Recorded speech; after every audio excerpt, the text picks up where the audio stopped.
Hello, hello, hello, lads, and lassies, and welcome back to another, and hopefully, final My Hero Academia reaction of Season 6. My name's Josh, and joining me today are the boys, Anthony and Micaiah. Say hello. Le boys, hello.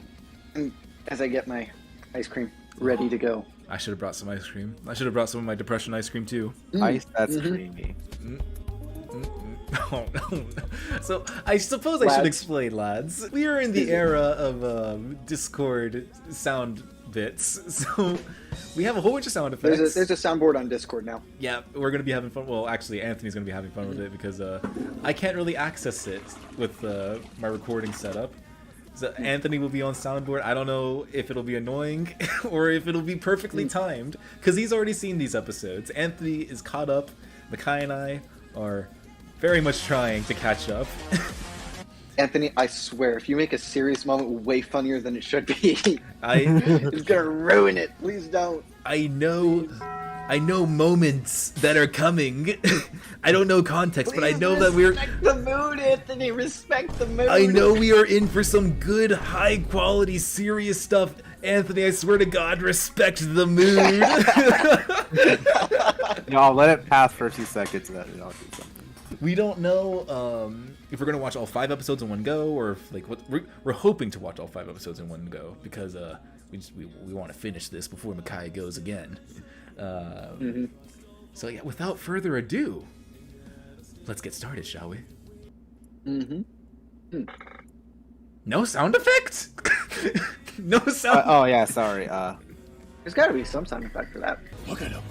The #1 hero we knew and feared died a long time ago. Come on, All Might, prank him. Yeah, guess you're Break right. them, all right. Break them. They don't know who they're dealing with. He's been carrying a burden far heavier than mine. Yeah, you back away. Respect him. Yeah. If the unthinkable They know. ever happens to that young man, it'll be over my dead body. My speed with One for All have gotten faster, and as long as she's not quicker than me, I can stay. You know, one I step respect ahead the and animation, jump on her Bones. You're before doing she really good reacts. here. I'll make her talk. Sheesh. The mask! Damn it! 6! Full blast! Another Oh no, we didn't. First off, you need to be able to do 2 things at once without We're concentration. gonna try and use 2 You quirks master at that, once. That's something else. decoy. What's he playing at? Cheeky brat! Hiding in a puff of that's smoke is a cool. waste of time. You might be right, if that was my plan! He's somehow faster than before. A sniper's skills are useless at close range. Give up the fight and start talking about Unless who she makes a hired smaller you. gun. Think you've won? Not a chance! Oh! The safety Okay, commission that was well trained timed, him Anthony. well. Well done. Yeah, that'll do it. He's an evil tyrant hell-bent on controlling people! What? I can't hear you. You used to be a hero! I used The just world you've been You're getting sold further away. Oh wow! Can I shake your hands? Me too! You're the best! Sure, but only if you kids have been good. Ooh. Your duty is to follow orders. This is not a job you can quit. Chairman, you were a strong leader. Oh, she killed the chairman. The hell? He's mapping my movements from the trajectory of the bullets! This is why you No don't fight idea. nerds. He's best. But now, little by little, I think I'm starting to understand. This world has grown so rotten, it's infested with maggots. That's exactly why! I have to keep reaching my hand out to help! You're the product of their indoctrination! No, he was inspired by the very best. Major damage to his joints. Have Oh! you? I did not appreciate that visually. Give you too much to think about and it'll slow you down. That's when you're mine! While I was being shot at, I continuously bent and stretched my legs to keep from being hit. Plus, one for all at 45%. Plus, centrifugal force. There's something everyone my age L plus ratio plus didn't ask plus don't care. moving faster than a speeding bullet. 100%! Impossible. He caught up to the bullet? He still has built-up strength from Fajin stored in one leg. That's so cool. 100%!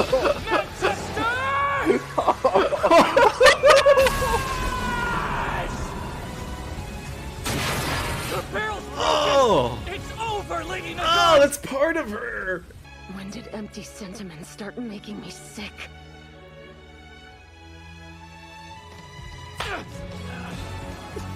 So you know what needs to be brought into the light? Classic anime, Not turning too your late for enemies you to into fight on our friends. side.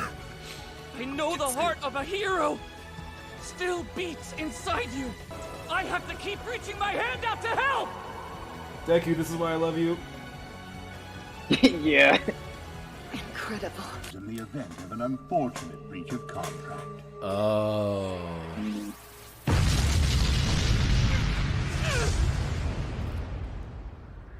Damn. Such a pity.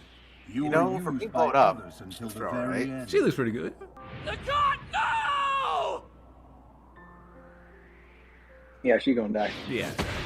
I won't let you Ooh. die! That was unexpected, but You're here! Deku! Appreciate it. In 2 months. At a mansion in Ivory Woods. I 2 was months. supposed to That's next season. bring the boy there. I'm an optimistic guy. Is that so? Deku! Potential romance the only between one? Nagant and No, I think Oh, she's this isn't dead. what we agreed on. Why'd you get caught? You said you were going to take me to him! Please don't go. Smoke him, Deku. Chisaki, Frank. Not a word, you sick freak! you want forgiveness from somebody? Apologize to Eri, and in return I'll fulfill Nagant's promise. You have my word on that front. How does that sound to you? Nagant needs medical attention. Oh, she's still alive? Doria's been roughed up pretty bad as well.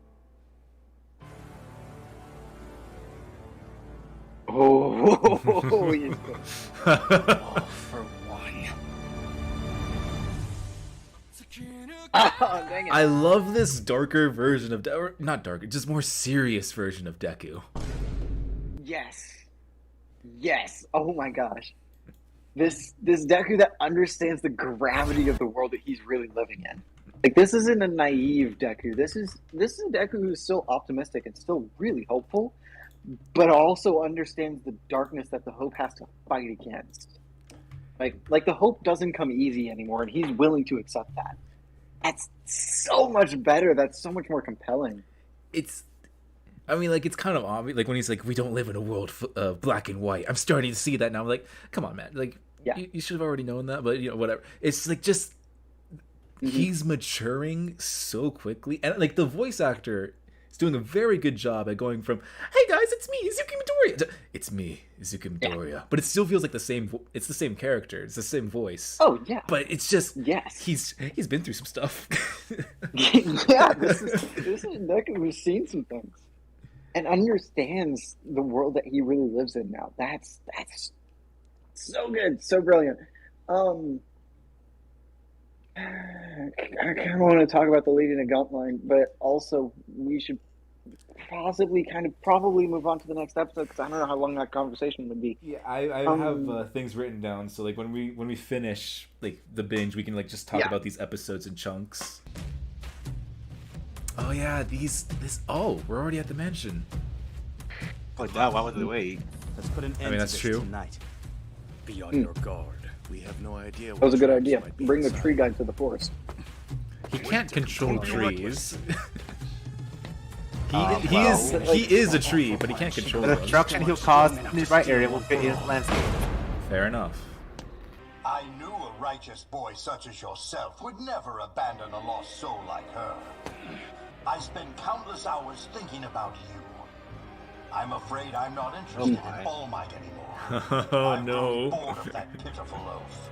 Mm. It's your turn. Oh my god. Of course it goes boom. Yeah. Oh, it's your turn. Oh, he just can't I stop know. using All Might's stuff. It's not right. The police are already overwhelmed with all the jail. Now they're We've got no eyewitness reports to lean kind of on. like they're We need to the get a mirroring support the League of system into Villains place now. The before League it's too used to late. be like in places like they used to meet up in places like this. Threw in the towel. Yeah, that's a really, I really, constantly really, fight for really our good citizens, observation. And still they doubt my intentions. But one insult can overshadow 10 cheers. Anyone's uniform could unravel next. I fear the fabric that I makes love up all our his hero network will soon be his threadbare. like clothing The analogies. process is ever He's like closer you with to your food reality analogies. I suspect Yes. that former heroes are leaking them information. Midoriya just made contact with another hired gun. And he defeated him. Oh. I've seen so much fan art of that. that screenshot right there. Hey, not so fast! Take this! Aww. You? Dad might. I want you to introduce yourself to the world and proudly say, Oh, he still has to do I that. am here. I get it! I know what a heavy burden this is to carry alone, which is why I want to scream at you. Don't work too hard. It's okay to take a break when you're tired.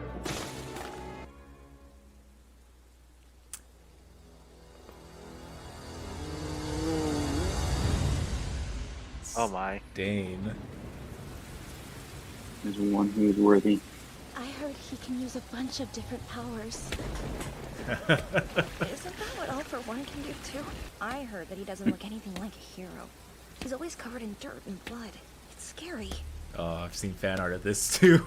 We have a change in plans. But you're the key. Burn out now, and we're doomed to fail. I don't need to rest yet. I'm fine. There's fan art. The villains have any more time to prepare. Every undershot. How did they make him so cool?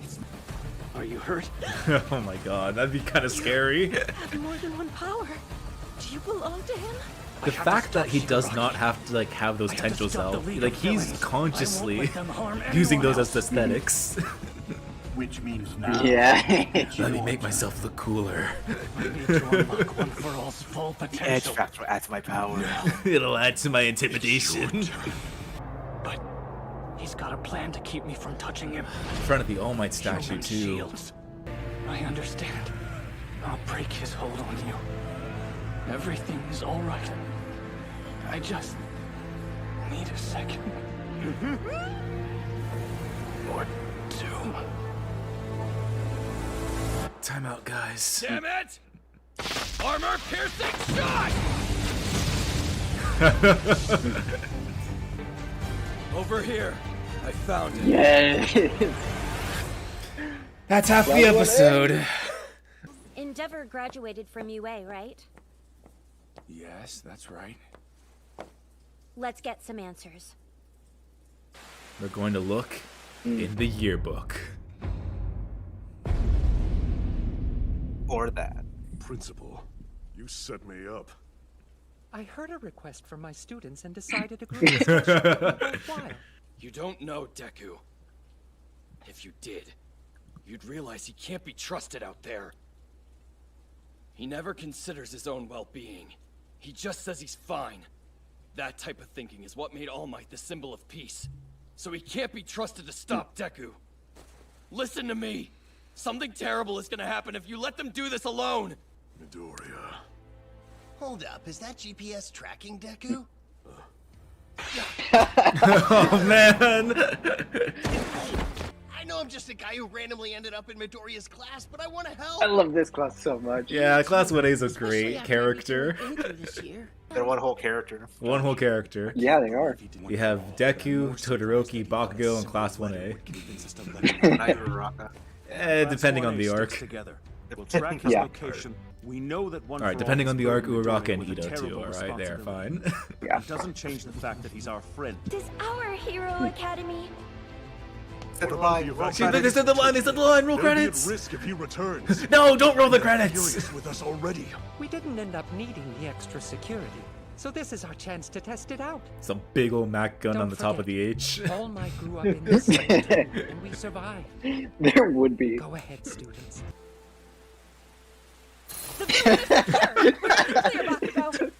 Great explosion murder gone dynamite, damn it! That hero or that villain was taken down by one of the top heroes, and it took them like 30 seconds. Why are you here? It's it's literally them like fight back, fight back. I'm sorry. It took them 30 seconds and was a side quest. Real talk. Are you able to smile right now? Come on, go ahead and show us. Let's do this, class. Right. One, This is gonna be fun. 1 versus 23. Deku swipes. Yeah, right. Dude, he's exhausted right now. Too. Deku, I like these odds. I like these. You know, everyone. He needs to be nerfed, Anthony. He needs to be nerfed. All right. The fight needs to be believable. Why are you here? Beat the shit out of you, Deku.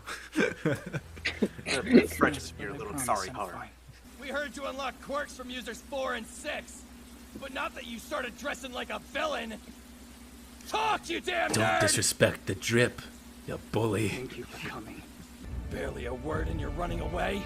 Oh, so now that you're the all-powerful chosen loner, you think the rest of us are just extras! Definition of main character syndrome. Yep. He's suffering from success. Weirdly enough, in his case, it's kind of legitimate. But it still works against him. Yeah. This makes me so happy. I've actually gotten pretty enthusiastic. It's Damn, he sounds possible I like went a Wolfman. little bit overboard. He sounds so innocent. But it was more of a relief than Before the tragedy. Hear us out! If you don't, then the next time Ari wants candy apples, you don't get to use my food coloring! It's fine. Oh, hell of a First, we plan to device. find you. Our objective is now to ensure your safety by bringing you home. A device meant to put me to sleep. Get it! You don't have to bother with me anymore. Just accept it and go back to campus. He's so overpowered now. He's too powerful. My dude, I know one for all My super dude. important and everything. With a group like this, We could probably even go up against All Might. Your words. I was 90% of that group. Dark shot. I was 99% of that. And now I'm 98% of that. I know you No. care. The fourth quirk is proof of that. You're fighting me, but without any malice or evil. Danger Sense hasn't activated a single time. Heaven-piercing ice wall! Oh! I can see it on your face. Have you considered this might be exactly what All for One was hoping for? He could go after UA while we're distracted here. You've worn yourself out and you still don't Guys, have a if lead on All the for lead. One went after UA, it doesn't matter if you're there or not. You actually want to save our school? You could all die. They're playing Yusei Run now? It's been seasons! This is a fight. Minetta B! Tenfold! Oh no, I'm being caught by Minetta? Honestly, I never thought your power was cool or impressive. I liked you when you could barely throw a smash! I can't go back to the old me. I'm not going to give up on you! Launch yourself! Come on! What would Bakugo Come on, do? before the dream girl Rescue might convinces you! humiliate him. Once he gets the hug, it's over. Oh! There we go. Flash freeze heat wave! Oh, that. There's so much I want to tell you. Jamie, I've been in love with you since season 1. Guys, if Deku dodges that, Bakugo is going into the atmosphere. Please understand. We don't Like, want to hey, hurt why don't we you. stop Deku? So we're Hey, we're not about to going go to give just up in on you. orbit. He's going into the atmosphere no matter what. Hey, He might fucking take love this Deku with reference. him. Have to wait until this guy does his job. Since he's the one built for speed. Yeah! Oh, I didn't even realize Ida was in there! Okay, now he's going to the map. Okay, goodbye, Ida. Sorry, You're always a man. lap ahead of me. I'll always be ready to challenge you! Somebody catch him. Plan for the landing. Down here! I gotcha! It's Oh, really? Kirishima. That's not a soft landing. With the rock? There are a lot of people who sought refuge at UA, and I don't want to cause them any trouble. But somehow it always felt like you were ahead of me, too. I hated that. I hoped you'd disappear. But it's how I feel, Izuku. I really liked how they were aging throughout his apology. I'm sorry for everything. I like how he ended by using his actual name. You've made the Oh yeah, you're calls right. He hasn't ever done since that. You inherited. I'm sorry for saying that you couldn't keep up. Yeah, I know.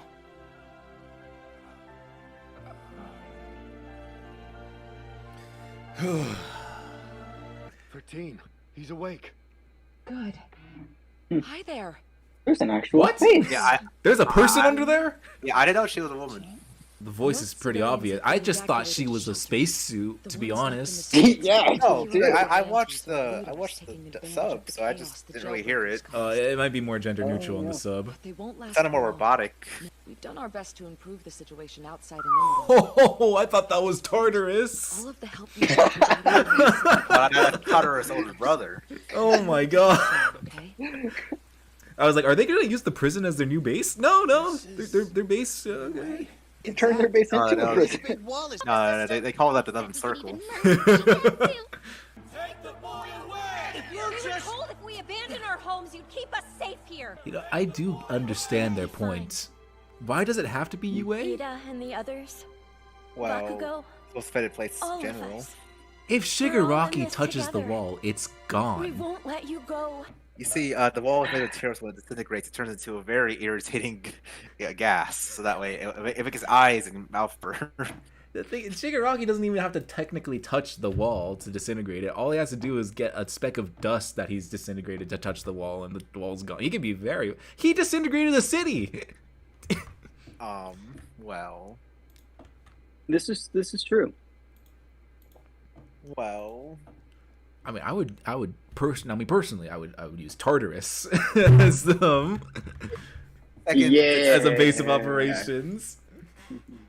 Every second counts, Josh. Okay. What do you mean every second counts? You know, instead of like being Okay, 100% casualties, it might be 98% instead of 100. Listen, if All For One attacks Tartarus again, the casualties are just going to be prisoners. It's not like you're going to lose anything. If he attacks here, that's so many citizens gone. It could be My Hero Academia or My Hero Academia. Fair enough. In fact, our defense systems are comparable to what you might find at Tartarus. Yeah, and look what happened to Tartarus. But those systems were no match against Shigaraki's forces. I went ahead and added my own personal improvements to the plans. Our school's better protected than a prison? It caused quite a stir. Average American. Perfect timing, Anthony. Invade UA at this very moment. No harm would come to Average the American students or school. the students. Frankly, I was gonna others say wouldn't that. Stand a chance. And move. That campus can The move? grounds have been divided into a grid. Oh, In the like event of an that. emergency, sections can be lowered to become an underground shelter. Oh, that's so These shelters cool. are then able to move along various paths, which is why there are also 3,000 layers of reinforced plates underground. What To the? detect anything abnormal, the interception system activates. Shigetsu, for Keep in example, mind, recently bolstered their defenses. If Gentle There will be Criminal no was more caught, this was going to be imposters for them. activated. And of course, there are other similar Well, I mean, probably like devices the out there, too. 10% of it. But imagine him jumping off the wall and being shot down by a fucking AA gun. Rest in peace, Gentle Criminal. Not mistaken. Like, aha! I made That's why I paid for the extra measures myself. What did that set you back? A few $100 million? If you weren't aware, What is this principal's salary? education. Send him somewhere else! Okay, now that I know that the school is more protected, I do kind of see the point, but still, maybe not where all the civilians are. In order to prevent further violence, our plan was to use Izuku Midoriya as bait to find the villains. Unfortunately, our search was fruitless. If we want him to fight for our futures, we need him to be healthy and strong. You losers failed and turned Japan into a lawless country. Damn.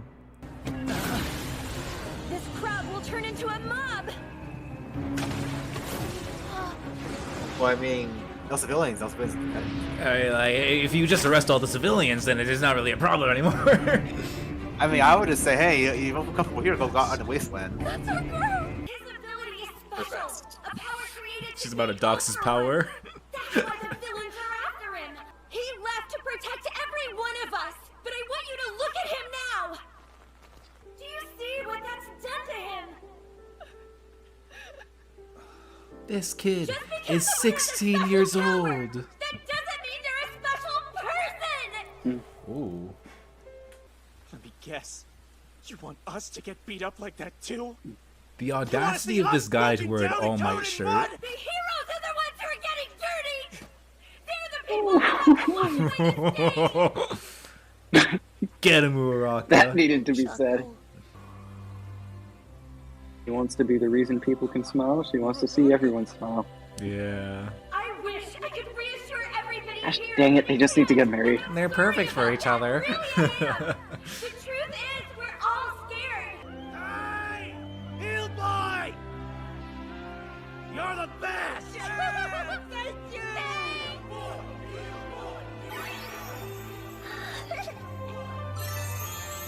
The people who will protect them are the ones they fight for. Which pair of shoes did you pick out? Those! It's gotta be them! The red ones!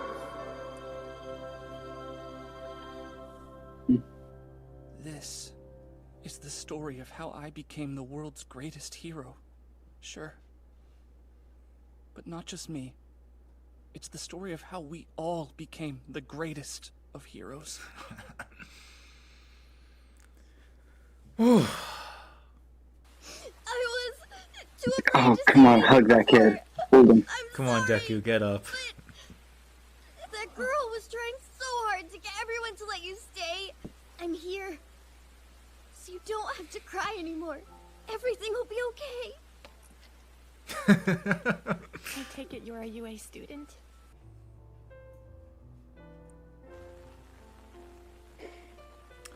Feel bad. Maybe before we Oh, start it's the getting guy from the hysterical, first we listen to what the episode. young hero Yeah, I think I has would have to noticed, say. honestly. He just wants to rest. Don't you think he deserves a break? What a That's what you callback. teachers were trying to explain, right? We watched an extraordinary man named All Might show us what a hero really was. We forgot that he was a person. But the stage has been destroyed. There's no more money or fame for the pros, and plenty of them have called it quits. You gotta wonder why the rest of them still bother fighting for us. If we reject those who are trying to help us even now, what do we have worth saving? We can't keep acting like a bunch of spectators. Keep spitting. Let him cook. Let him cook. If you get some rest here, will you win? Will things go back to the way they were before? I can neither confirm nor deny I'll make that. sure of it. I'm going to kick someone's ass, is all I know. I have my friends beside me. But then, your kids got them to open their eyes. Aizawa. They sure did. Tell the class rep he's done a good job. Wise. Aww. How's the leg? Oh. I won't be out jumping Harry, we need you.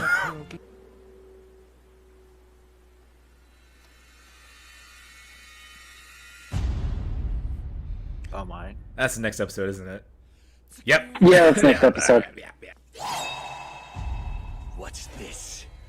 Have you come to blaspheme against a great hero? I think not. He doesn't recognize him. Does he not recognize him? Or... Hello, Stain. Kai, is this you going to the non-Christian students in your campus? Still a hero who could have stopped. No. Wait, hold on. Don't disgrace his name with your falsehood. Oh, he just does not know. Blame you for thinking Does he? that I'm lying. Otherwise. That's all he can Kill do. me now. I'm not feeling murderous intent from him. I'm usually a hugger, but we just met. Perfect timing. Watch. She cleans this statue the hero haters love to defile. She's probably staying at a nearby shelter. No doubt they'd rather she not come out here. Why do this? Because she's the last person All Might saved. Oh, it's yeah. Lose. I was gonna say she looked familiar. Keep going. All Might. We need you. All Might smiled as he faced the insurmountable. That didn't have anything to do with his power. It was the only way the symbol of peace knew to bring security to the citizens. You say you're All Might, but you obviously have no idea who he was. This is All Might's legacy. The smoldering embers he left behind won't be easily extinguished. They are fueled by the select few who live in his image. Before long, they will form a new, unstoppable blaze. The important thing is making sure that fire doesn't go out. As long as we're alive, we have to keep stoking those flames. Make sure you track me down and put an end to Stain, the vigilante who killed 40 heroes. You know, I always liked Stain, but this just elevated. Yeah, I was gonna say they made Stain even better. They really did. Look at that. And he was already really cool. He was already a great character. Average League player finds out what a bath is. Moron! He's dirtying up the bathwater! Which means you extras are my rivals. I don't mind taking a bath. And you know I'm mostly talking to you, but if I'm White going to be cleaned up, I don't think I want to be in the same water as them. Okay. Don't force yourself if it's hard. Well, like that's for you why to you're say supposed to my take a real name. shower before you take a, you go into the Nothing's bath. hard for me, damn it. I know, but they were Having bathing you. ambition's a So I'm good just thing, like, isn't it? you know, It's our chance. I'm not playing in the same water as you, Josh. I'm sorry. No No, way, none of y'all. Shorty. That's why you gotta like scrub really. Like the shower, it's not just a rinse. It is a scrubbing. It's a whole Once she process. stopped worrying, the adrenaline wore off. She sleeps with gloves so she doesn't actually. I was gonna make say, anything hurt. I was gonna say, And I'm it's kind sorry of for cute. causing you so much trouble. I wonder how many. One for all from us, that I wonder how many whole times time. she's woken up to the bed floating against the Bright ceiling. side is, after reading your book, Yeah. Just looking up upside down on the ceiling, like, wait a minute. God damn it! Not again. Isn't that one of the main reasons we brought him back? That's how it is now. You walk in a room, it's posing for pictures. Yo, Yes. do I look cool? Are you okay? I'm good.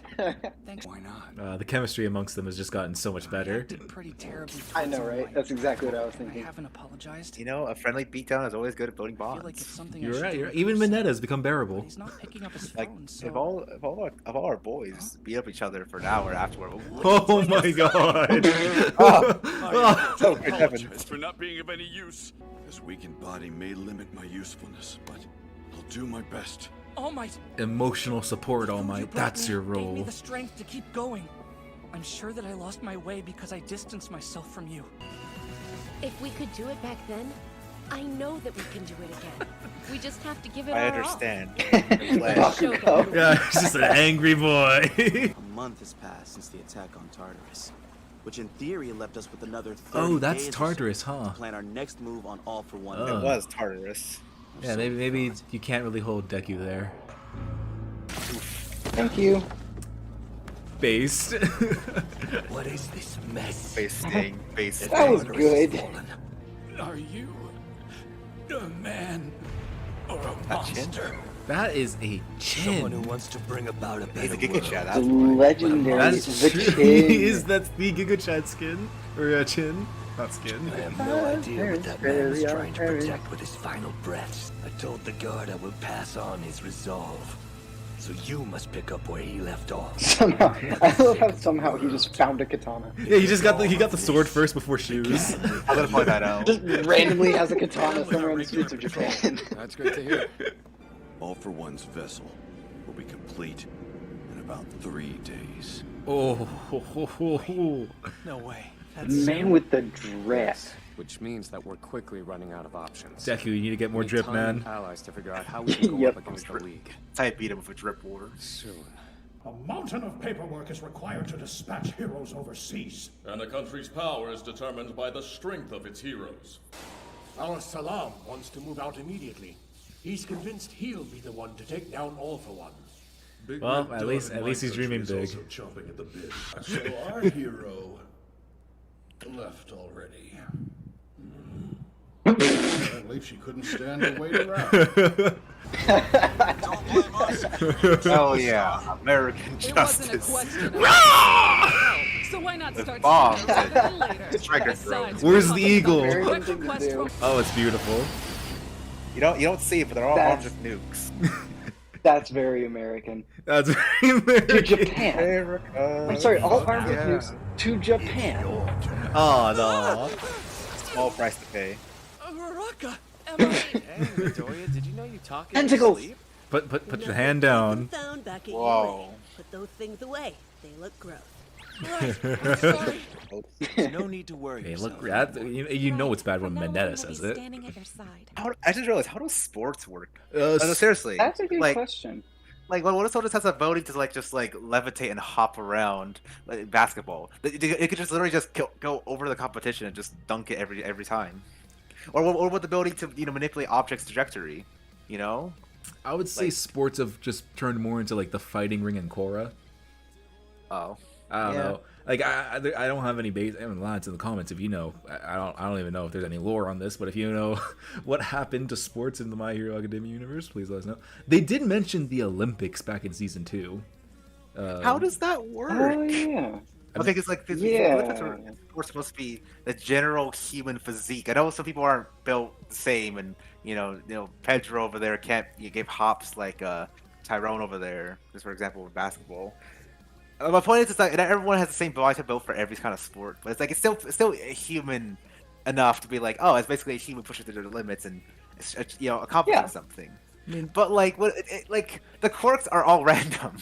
They're basically all random, and some of them could be a disadvantage if not literally inhibit someone from ever entering a sport.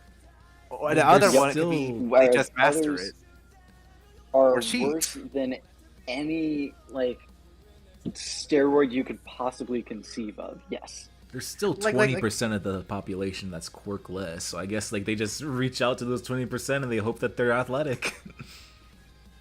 I just who even watched it? It's not as impressive anymore. I mean, that's what they said. The high school, the UA, the tournament arc in season 2, a high school, just like these kids fighting each other in high school, is like astronomically more viewed than the Olympics in this world. Well, yeah, because who cares about some guy who can run 30 miles per hour? I know a hero who could do that without breaking a sweat at in a 60 miles per hour. Yeah, 60 He's not is like breaking a cruising sweat. speed for this guy. Yeah. Yeah, and it's just like what charm is there in it? I feel kind of bad for any athletes. Imagine you becoming an athlete before the quirks hit the planet. You're just like, yeah, I'm gonna be this and that. And, I mean, of course, aside from the societal chaos, you're just like, you find in your 30s, you're like, okay, I don't know how much years left this sport, but I can do it. And then no one cares anymore. Millions of dollars down the drain. And then people compete against have quirks that you don't have that make them a lot better at the thing you're doing, and it's just there's no point in playing anymore. Imagine it's like imagine Fiesta or Gun Game, but you always start out with we only get normal weapons. Well, people who eventually people on other team, they get not only the best weapons more than not, but will have modifiers like attachments and everything and better gear. It's just not fair. Oh, it's just not fair. This is me spitballing, all right. If there was for some miraculous reason a market for normal sports in the My Hero Academia world, I would imagine that there are just the 20% of quirkless people. I'd imagine there are bloodlines dedicated to raising quirkless there probably are. Sports people. They're just a whole bunch of hey, you don't have a quirk, right? All right, we're gonna get married. We're gonna raise a son. He's gonna make it, or they're gonna make it into basketball. All right, and we're gonna make millions off of it. Sports. What's LeBron James makes $10 million a month, a second. LeBron James. He breathes and he just breathes money. Yeah. Oh, let's take a look at this. Oh, I don't care. LeBron James contract for the.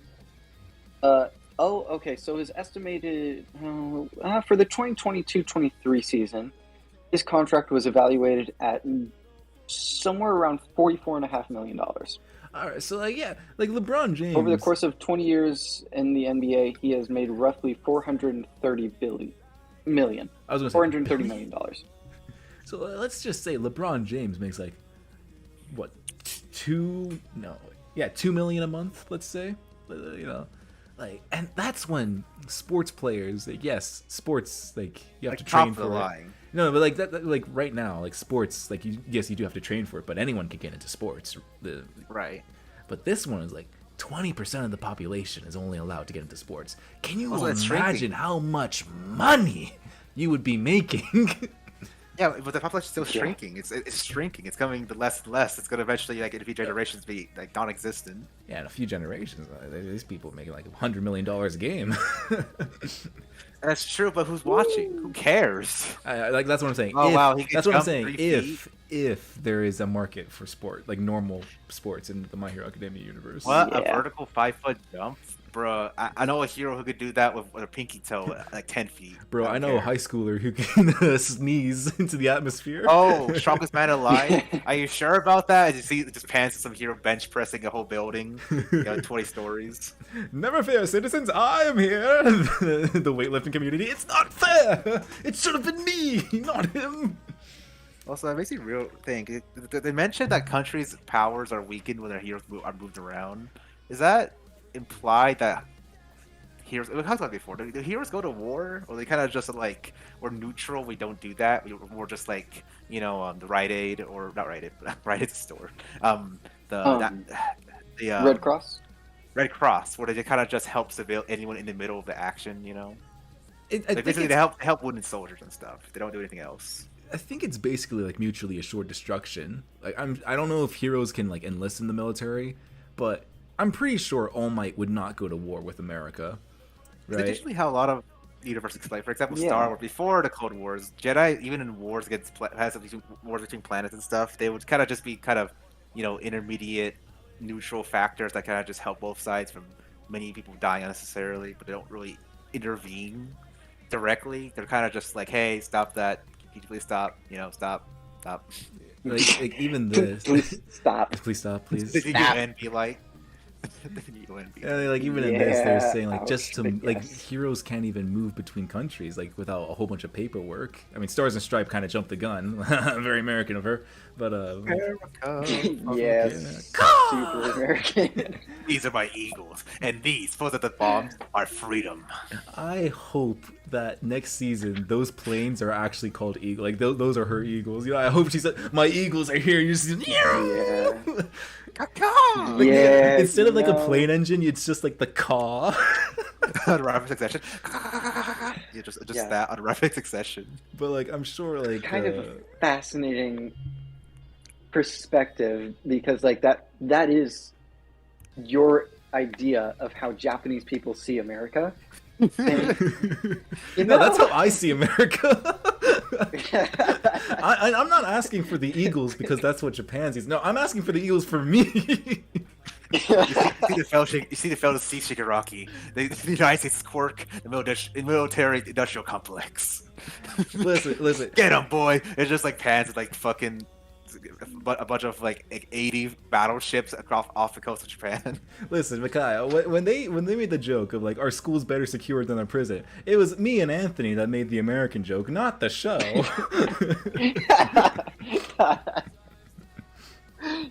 Valid point. I already see the American super def laser in orbit, like just preparing to launch the fire above Japan.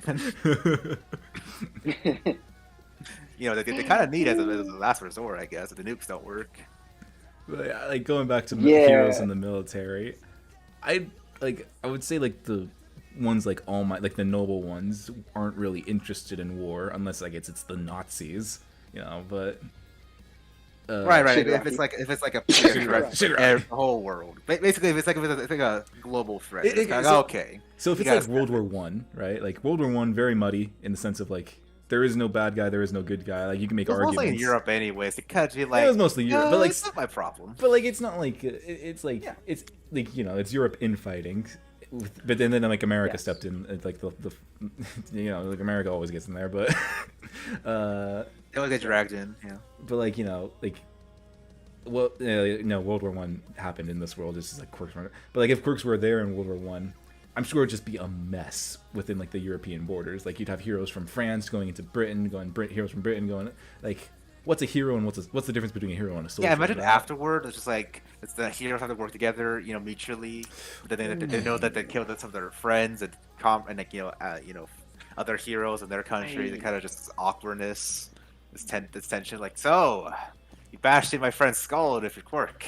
Yeah, you lizard mining into ash. And they shake hands. They shake hands awkwardly. That's the most awkward tension in the room. So I would imagine, like, Superman, has done like a lot of comics. Is like, I do not care about wars. It's not like I'm not into politics. I'm only, if he ever enters a war zone, he's only there to save lives, and he saves everyone's lives. Yeah. I'm sure that's what the heroes do too. If they have to go into war, they're not like fighting for a side. They're fighting for the civilians. That's how a lot of universes and fiction usually write off like heroes or slash like just very powerful beings are just like, oh, why were you there? And it's like, well, it's none of my business. I'm just there to save people. You solve your own problems. Look, I ain't your mommy and your daddy. I'm just here to save those unfortunate. I ain't fixing the problem. Like, that's your thing. Yeah. Which is fair. I guess that's kind of into this mess. You can get yourself out. Because intervening would be very slippery slope of just kind of like choosing this side or the other, and then you kind of have to double down on it, you know. Like, imagine if... Yeah, intervening is actually not solving the problem of war. Intervening is changing the problem of war and adding... Yeah, no, intervening would be winning the war to make it more of a problem. Like, imagine if, like, there was, like, a small war between, like, two countries, and, like, All Might stepped in, and, like, he didn't choose a side, but he was very obviously, like, beating up some soldiers. It was, like, even though he had his best intentions... The media is gonna go, oh, Might chooses this side, so like this side's the right one. Like the influence, the accidental influence a hero would have in war, is too powerful. Yeah, not to mention like the only way for them to actually really quote unquote solve it directly is them to literally win the war for one of the countries. Yeah, and then even then, like, unless the hero is very invested in the war, they're not really winning. They're winning the war for the country. They're not winning the war for the people, unless they know like. Oh, Nazis. Right. It's actual global threat, you know? Yeah, if it's like if it's like Oh, Armenian genocide. Oh. If it's like what if a country commits like war crimes? What if they're like that's at a scale of like the Nazis where it's literally conquering most of the world or a good chunk of it, like it's coming a threat. I mean, like, what if it's just a country committing just like, oh yeah, this population, just kill them all. I mean, like, you know, for example, let's say there's a part of a country. I'm talking about you off track. I think that's the definition of genocide. That's called genocide. I just try to say the words so that YouTube doesn't censor us. We said it. We said it. That's true. Anyway, it's not the first time. It's not the last time. like I've joked about the whole like, that person's made into a fur because of part animal. But you know, but what if a country is like, you know what? Yeah, it's right. Let's just execute all of them. We call that the KKK and the Nazis. No, my point is like, but they don't invade other countries. It's their own legal boundaries are just like outlawed, execution on site. Like what? But it's kind of an awkward question. It's like they are technically conquering / being a global threat, but they're doing something horrible. So is it right for? I mean, obviously, I would say, yeah, I would want a hero to intervene and stop that, but it's kind of like, is that allowed in the global stage? It's like, it's okay for heroes from other countries to be like, no, stop that. Stop doing your country thing, you know? Even if it's probably the right thing, it's just still kind of like, you know what I mean? Yeah, I would say, like, there's a group like that in this show, the creature eliminate. I forgot what they're called. It's like the creature elimination something. I don't know. The racist ones that didn't like Spinner. And then Shigaraki wiped them. I don't know. They're species. I don't know. The true anti-furry group. I don't know. Yeah, so like there are groups like that in this series. I would just assume that they're done. Like it's still just dealt with locally. Like yeah, unless they somehow manage to scale up to a country level threat, then I would say foreign heroes would get involved. But I don't think. Listen, they got wiped by the League, minimal effort before anyone got buffed, so I don't think they're that hard to deal with. No, I'm not saying they're not impossible to deal with. I'm just saying, like, one of the consequences, like, in terms of the whole global, you know, like rules and laws and stuff. Because, like, even though if it was the right thing to stop it, it's like, well, you intervene in so much countries, other law, you know, that I'm sure it's allowed, you know. Paperwork. Lots of paperwork. But like, I would say nobody likes paperwork. In something obvious, not even heroes. In something obvious like that, where it's like someone local policeman crying. So much paper. That's not right. Yeah, like, I literally just stepped on a can. I have to write 10 pages on it. In a scenario like that, where it's like the group is so obviously in the wrong, Like, I don't think there would be that much of a backlash with if a hero stepped in. Like, oh yes, the hero stepped in on a global scale to stop the racist. But like, if let's say America is doing their thing, they're invading a country for some oil.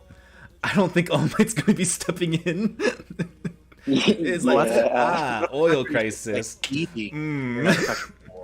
Or like kind of just like playing proxy wars. Is that it's like it's all here trying to stop that. Is that like what does that constitute as? Is that bad? Is that allowed? Is it not allowed? Probably not. But like it would heroes would probably have to intervene locally, and even then they shouldn't get involved in the politics of it. They should just be involved in helping civilians. They shouldn't be like fighting the war. They should be evacuating civilians. But like that's where it gets humanitarian. Like, when you get into like petty stuff like oil and like proxy wars, that's when it gets a lot more complicated on when heroes should step in. But like for like global racist genocide, Nazis, just like obviously twirling mustache villain. The twirling mustache. James Bond. Even with this though, like the twirling mustache villain, also like the UN is like, we can't send out the heroes. Can you imagine the paperwork? That's what I'm saying. Like this is for like Shigaraki literally threatening to destroy Japan and then the rest of the world from then on. The most accurate representation of the UN in media. This is what I'm saying. Factual. Okay, so first of all, that implies the heroes did work at the UN. Like basically, they're basically just a neutral, help civilian faction like the Red Cross. Secondly, it also shows that even if a crisis this dire, they're still kind of like, well, some of the countries committed a bit of genocide. It's not your country. Why should you worry? Yeah, I mean, like, is that not just real world politics? That's what I'm saying. It's like, what is politics? It really is. Gross, muddy politics play into this, I feel okay. So like, obviously the UN can't really. Okay, let's say All Might was in his prime, right? Like, he's not hurt. He can do anything. Let's say Shigaraki was actually based in America. I am sure the UN simply cannot stop all. They'll please, All Might, think of the paperwork. Not my problem. Like, he's gone. That's your problem. Like, I'm gonna go save lives, America. So like, I'm sure like when it comes to like something as big as Shigaraki. I mean, Stars and Stripes literally just did that. She's like, yeah, the UN's taking forever. I'm just gonna go to Japan on my own. They can't stop me. So the UN's there to like kind of soften everything. Is like, oh no, it's not an international incident, and the heroes are just going like, we're gonna go stop a bad guy. So yeah, you deal with the rest. you think? I mean, like, well, no, because the Safety Commission, they actually have like a little task force of heroes who go kind of like, certain groups they don't like. That's what we call the Navy SEALs. British secret intelligence. So basically, I guess the way they handle it is say, "Oh, don't worry, country, we're not gonna intervene in your thing." Oh man, look at that rogue squad of 5 people you don't know who they are, taking out your thing that you're doing. Shame, really. I mean, like we've had instead of like an XCOM squad of heroes to take out the operation and just like leave. Such a shame. Oh no. Oh gosh. If only we could identify who they were. Darn. I mean, like we've had that. With I think at least it's after genociding. That's true. I mean, like we've done, like we've explored that with like groups like the Suicide Squad. I think Gentle Criminal's part of that task force now in this universe. I don't know what happened to Gentle. he was recruited into something. Into something. But yeah, like. In order to get away from like the bureaucracy of it, like secret groups, like usually like within this media, like are created to like, oh yeah, like we can't officially send a hero over, but this shady group of the people like we don't know anything about, like like it's like the CIA, MI6, and all that is like just secret people doing secret missions unofficially for the country. Oh my god, I just realized, what if the heroes are then also sent into proxy wars to win a side? Oh, that gets even more muddled. The only thing is, like, you wouldn't be able to use, like, recognizable hero. You'd have to be, like, F-listing hero, like, someone that has no, can't tell who they are. It's Suicide Squad. Yeah, Suicide, yeah, like that. Man. Exactly like that. Like, but the Suicide Squad, those are villains. Like they're not actually here. Like, it's like, oh yeah, no, those villains are just doing villainous things over borders. We have no control over them. No, like you sent... it was like a D-list hero. Sent like, I don't know, the first Blue Beetle. It's like, wait a minute, that's a hero. What's he doing across borders? It's a little. Oh, it's a do you little think harder. they dress up as villains or like rogue people to like disguise themselves, and then they do the thing, and then they leave? Probably. Sort of like just appear and disappear. I'm sure. So it's like one of those. Everyone kind of knows what's happening, but no one can really say officially because, well, you don't know for sure, kind of thing, you know.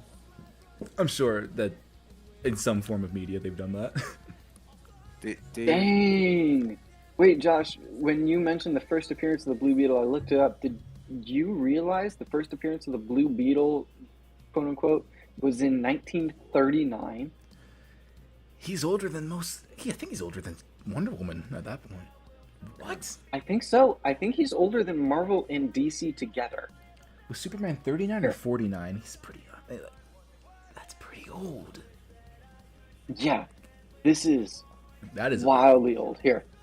I forgot. I always forget what the first Blue Beetle's name is. I know like there's Ted Cord, and then Dan Garrett. James Garrett. What? Dan Garrett. Dan the Garrett. first one.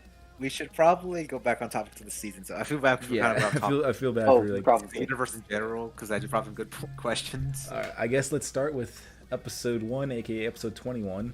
Micaiah, you did want to talk about this. I think I wrote down the quote correctly, but I'm not sure on the last word. If it's close enough, that's fine. When did I start getting sick of empty sympathies? Oh yes, yeah. Yeah. Okay. Oh my gosh. She's heard so many hollow platitudes, right? Oh yeah, the heroes will save us. Oh yeah, the heroes are hope. Oh yeah. It's like when it's just hollow and completely positive with nothing backing it up, we call that corny and cheesy. It's baseless. There's no reason for you to really believe it, and you don't even think the people saying it believe it. Corny and cheesy isn't harmful, it's also not helpful. That's okay. What she's seen her entire career has just been people using positive platitudes to disguise nefarious purposes and actual evil. Like that's not just creating a good shell with nothing inside of it, that's creating a good shell to hide real, genuine evil in the world. All of a sudden, every time she hears something positive, anything positive in the world, she actually connects those two dots in her brain. And she assumes, oh, there's got to be something. That's the definition of cynicism. When you're cynical, you assume that the good that someone is presenting to you is actually just a hollow shell, and that underneath there's really something darker and evil. It's no wonder she lost hope. It's no wonder she got sick and tired of, literally sick. Every time she hears Deku talk about hope, she assumes Deku is like everyone else. And then she actually gets to know Deku. Oh, that was so brilliant! This is why I love Deku. Yes, that's what we've been talking about this entire show. The whole theme for Deku's whole character is he just gives people hope. Because he's not just a platitude. He's not hollow. And actually, we talked about that at the end of that episode. Now Deku feels matured. He feels like he really understands the world, right? Like, the definition of naive is that sort of hollow, corny, cheesy platitudes. It's platitudes of hope that don't really understand what they're speaking into. They're just speaking hope into whatever, even if it makes no sense. It's funny you brought that up because I think a while ago, if I remember, I think I said I realized something and I didn't want to say it because I was saying ahead of the show. Oh yeah. And like I didn't want to say it because I wanted you guys to have your own inferences. That's kind of the thing I realized. I kind of seems silly. Like it hit me now of all times. But essentially, I was looking at it at the time and I was just like, oh, I get it. I was literally Danny DeVito. I get it. You finally get it. Like.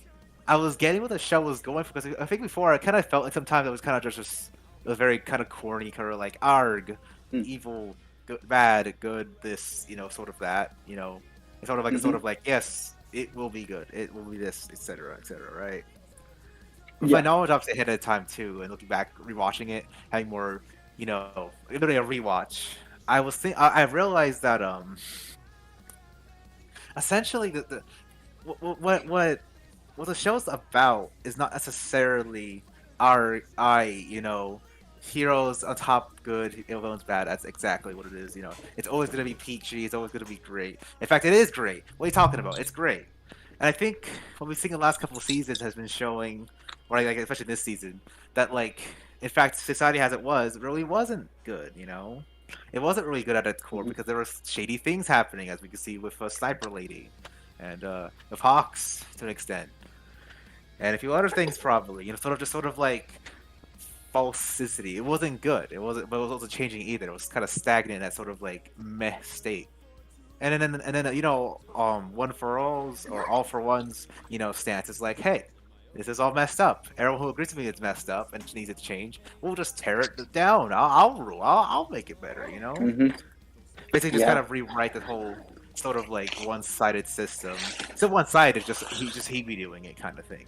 Yeah, the only thing is All For One doesn't technically care about making society better. I know he doesn't. That's what he says.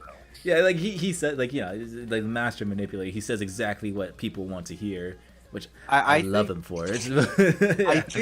I think Shigaraki kind of cares about that to an extent, but more so in the sense he wants specifically to destroy that society because he's so ingrained in it. He wants to destroy society. Shigaraki wants society to feel the same horrendous pain that it put onto him.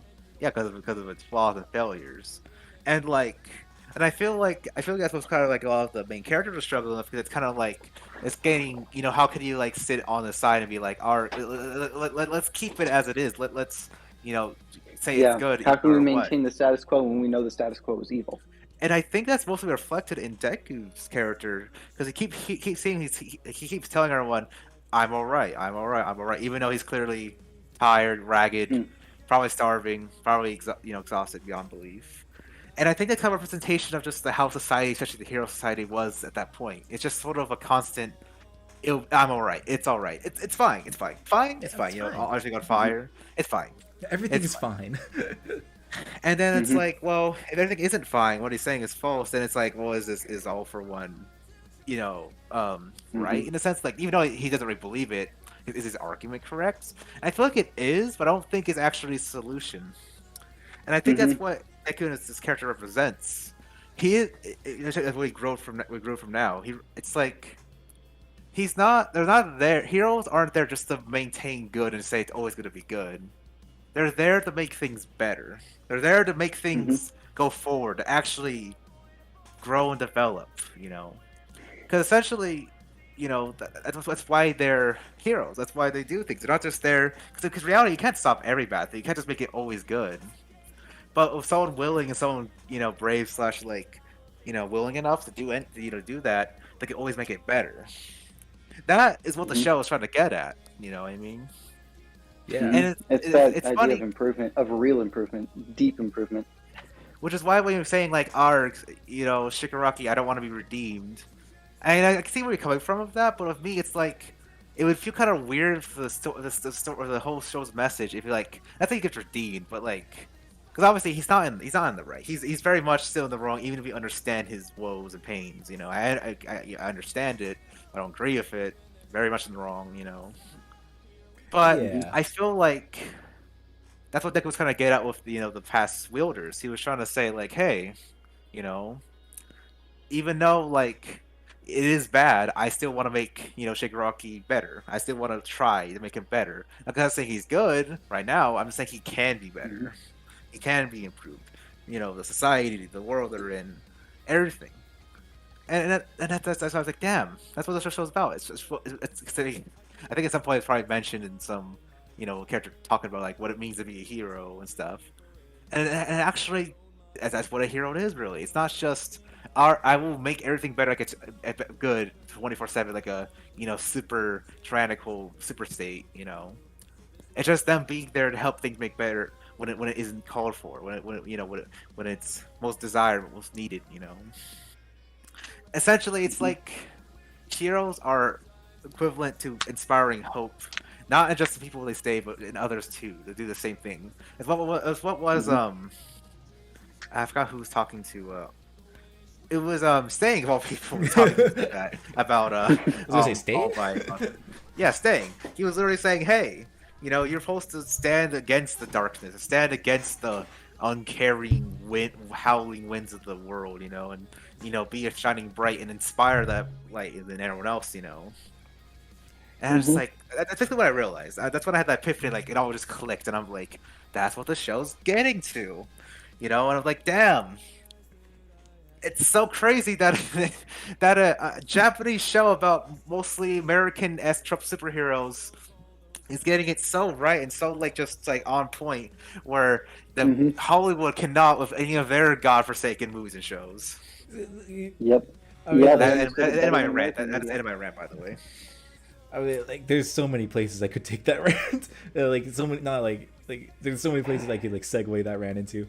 But I guess I'll just go on with society. What I really do love about this show is how it's not just about defeating the villain. The villains are evil, yes, very clear. Right. Shigaraki, all for one, very evil. It's Shigaraki's motivations, I get it. Still, done some pretty irredeemable stuff, and I'll talk about my thoughts on possible redemption, where you were saying that's what the point of the show is. I'll talk about that more too. All for one, extremely evil, literally no point, but I love him anyway. Yeah.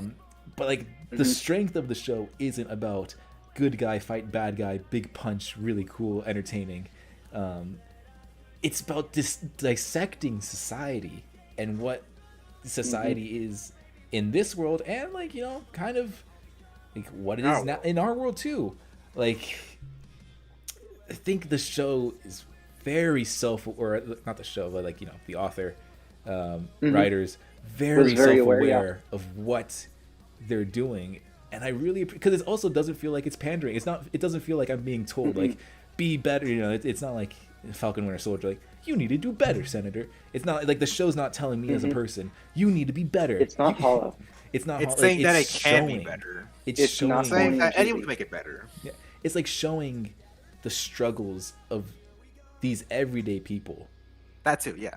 And it's not saying hey, you have to be better. It's showing the struggles that these people are going through and how they are struggling to be better. And when they get better, I want to become better too. But it's not telling me to become better. It makes you want to become better. It's subtle. It's show not tell. Show don't tell. At its core, at its heart, this entire show is show not tell.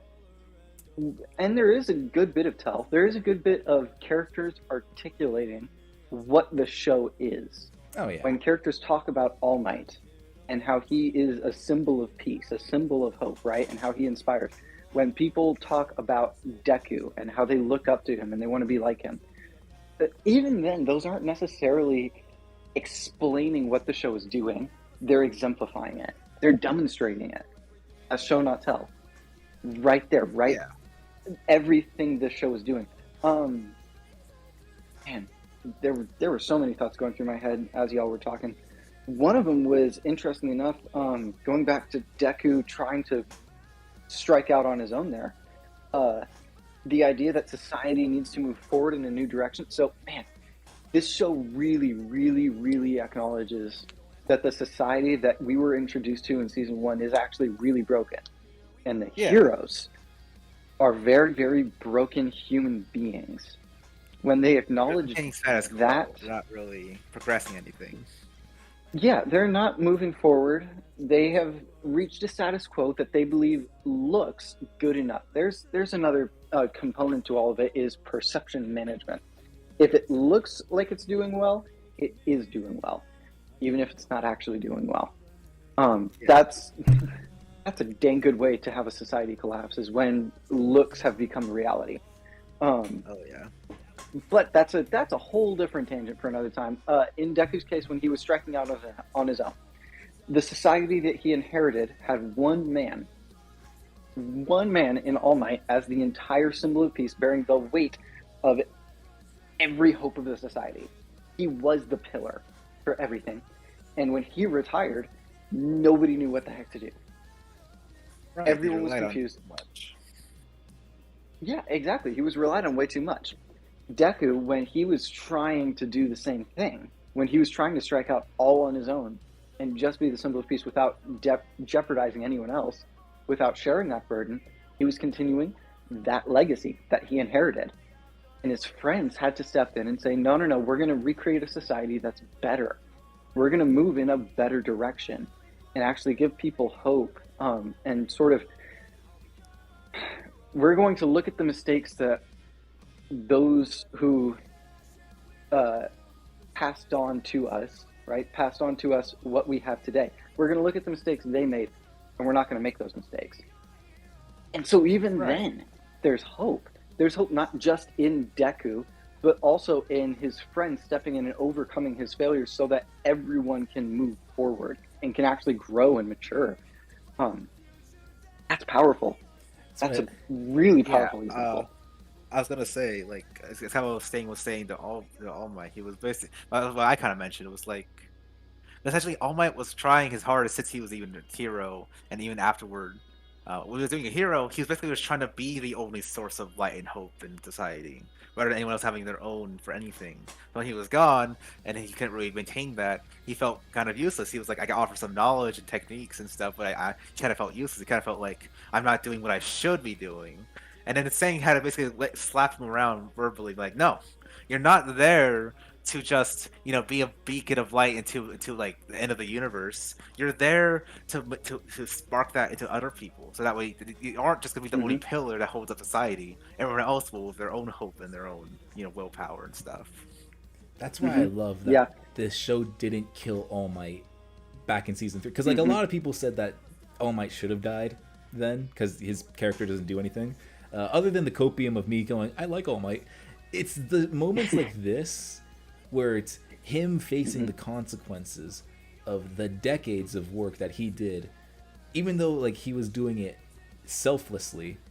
It's the pillar that he literally is breaking his back on has crumbled because of him, and him having to face these consequences and become a new person and having to like live with the fact that he can't physically do anything anymore. What else can he do? That's what I love about his character now. And I love that Stain, a murderer. It's like, he's just like, look at that woman. That's the last woman you physically saved. And she goes up every day cleaning your statue. You're not supposed to save people like by yourself anymore. You are a shining beacon to inspire others. You're not supposed to do it on your own. And it's like, Stain is saying that. A villain! It's recognizing that a legacy is more complicated than the feats and the stories, and that a hero is more complicated and is so much more than just their abilities. A hero is also defined by their character and their example. And all immaterial aspects of everything that I just said. And when you have All Might, right? If you were to tell a story where All Might loses his powers and then dies, the basic assumption behind that story is what makes a hero is their superpowers, or a superhero at the very least. What makes a superhero is their superpowers. And so any legacy that they can leave behind, any contribute they can make, will only be defined by their superpowers. What this show is trying to teach is that you don't need superpowers to make a contribution. You don't need extraordinary abilities to really contribute a lasting legacy. Your legacy is defined by who you are and your character and what it is that you're wrestling with and striving against. How can you be victorious over even the struggles that you're facing as a normal, regular person?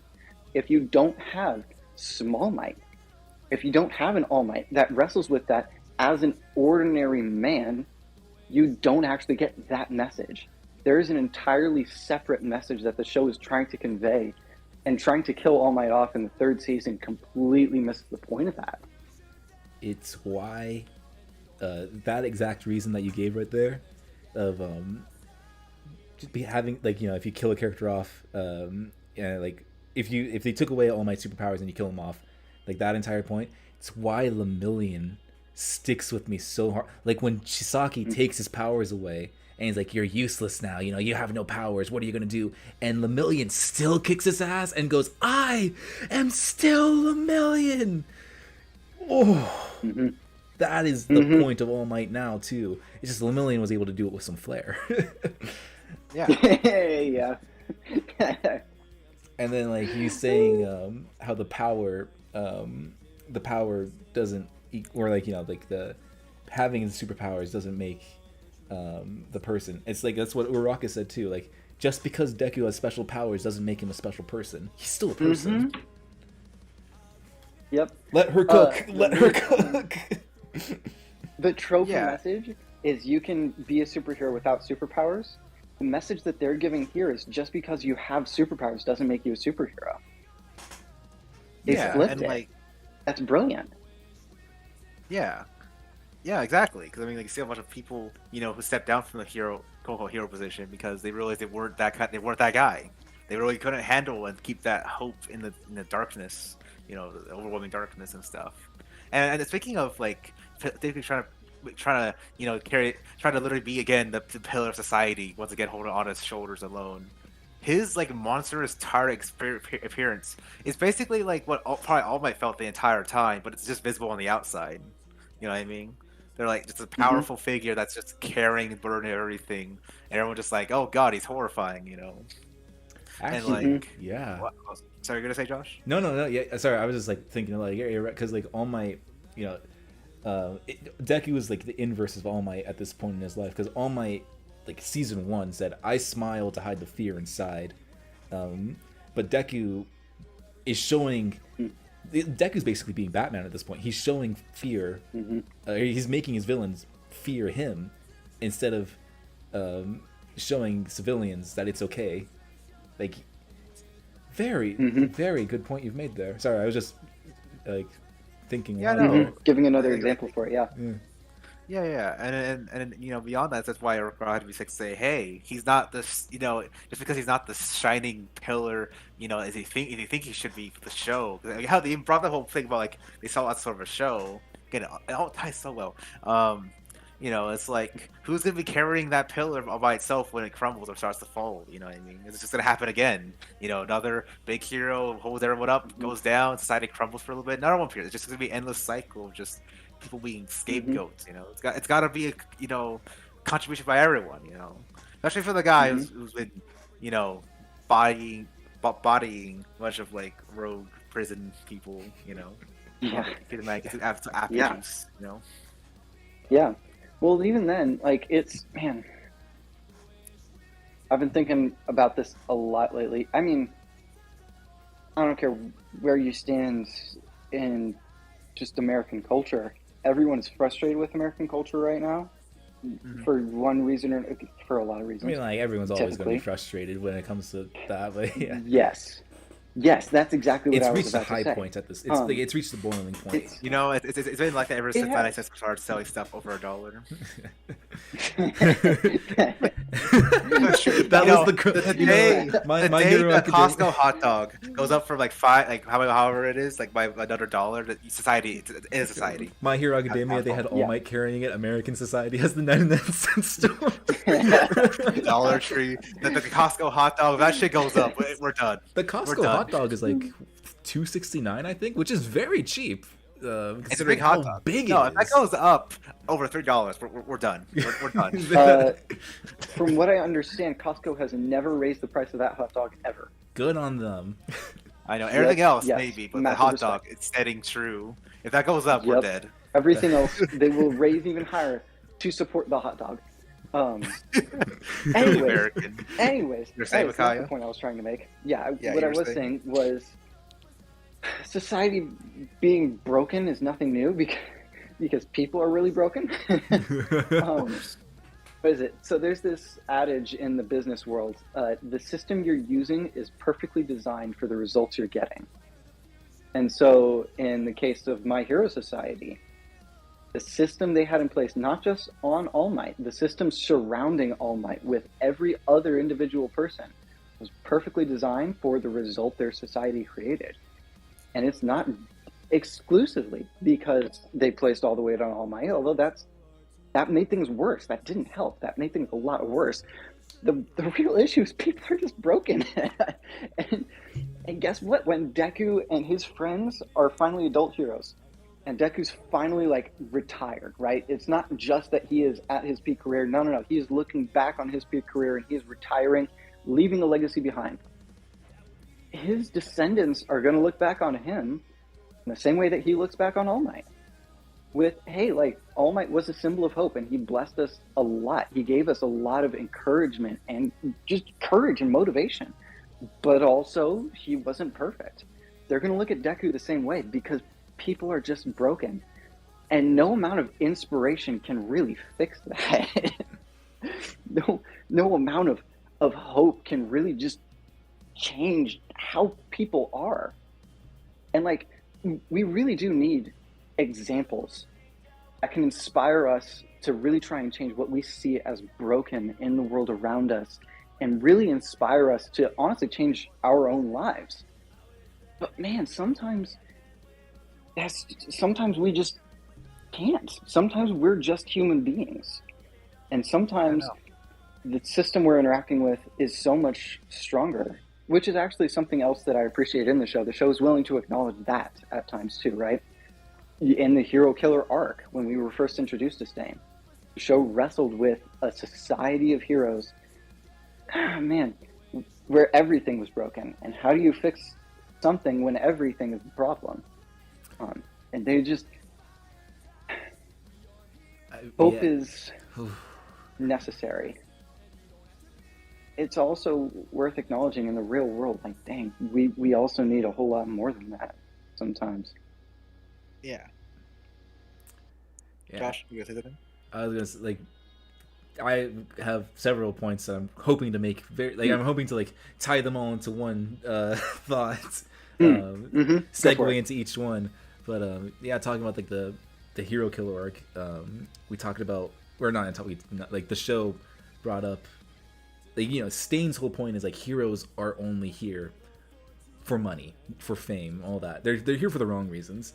And then the episode with Uraraka's speech, we see like, yeah, that Stain's whole theory, his way of thought, was put to the ultimate test. It's being put to the ultimate test here. Like, oh yeah, no, like I would say like 70% of Hero Society somehow all magically retired overnight. Yeah. But now we're left with the people that, well, if they're not being paid anymore, why are they still here? We're left with practically Stain's ideal heroes, though Endeavor is in there, which I don't know how Stain feels about that, but I think he was kind of like neutral on him. Oh no, he hated Endeavor. He was going for the kill in the hero killer arc. Oh no, never mind. Okay, so you already didn't like him. Okay. Yeah, I was gonna say Endeavor was the pinnacle of what he hated. Yeah, keep in mind, Stain also missed. Yeah, Stain also missed all of Endeavor's character development between seasons. No, I was thinking, we already hit him already. I think after the news, he's probably gonna be like, "You're bad," etc. After hearing the news from. Oh yeah.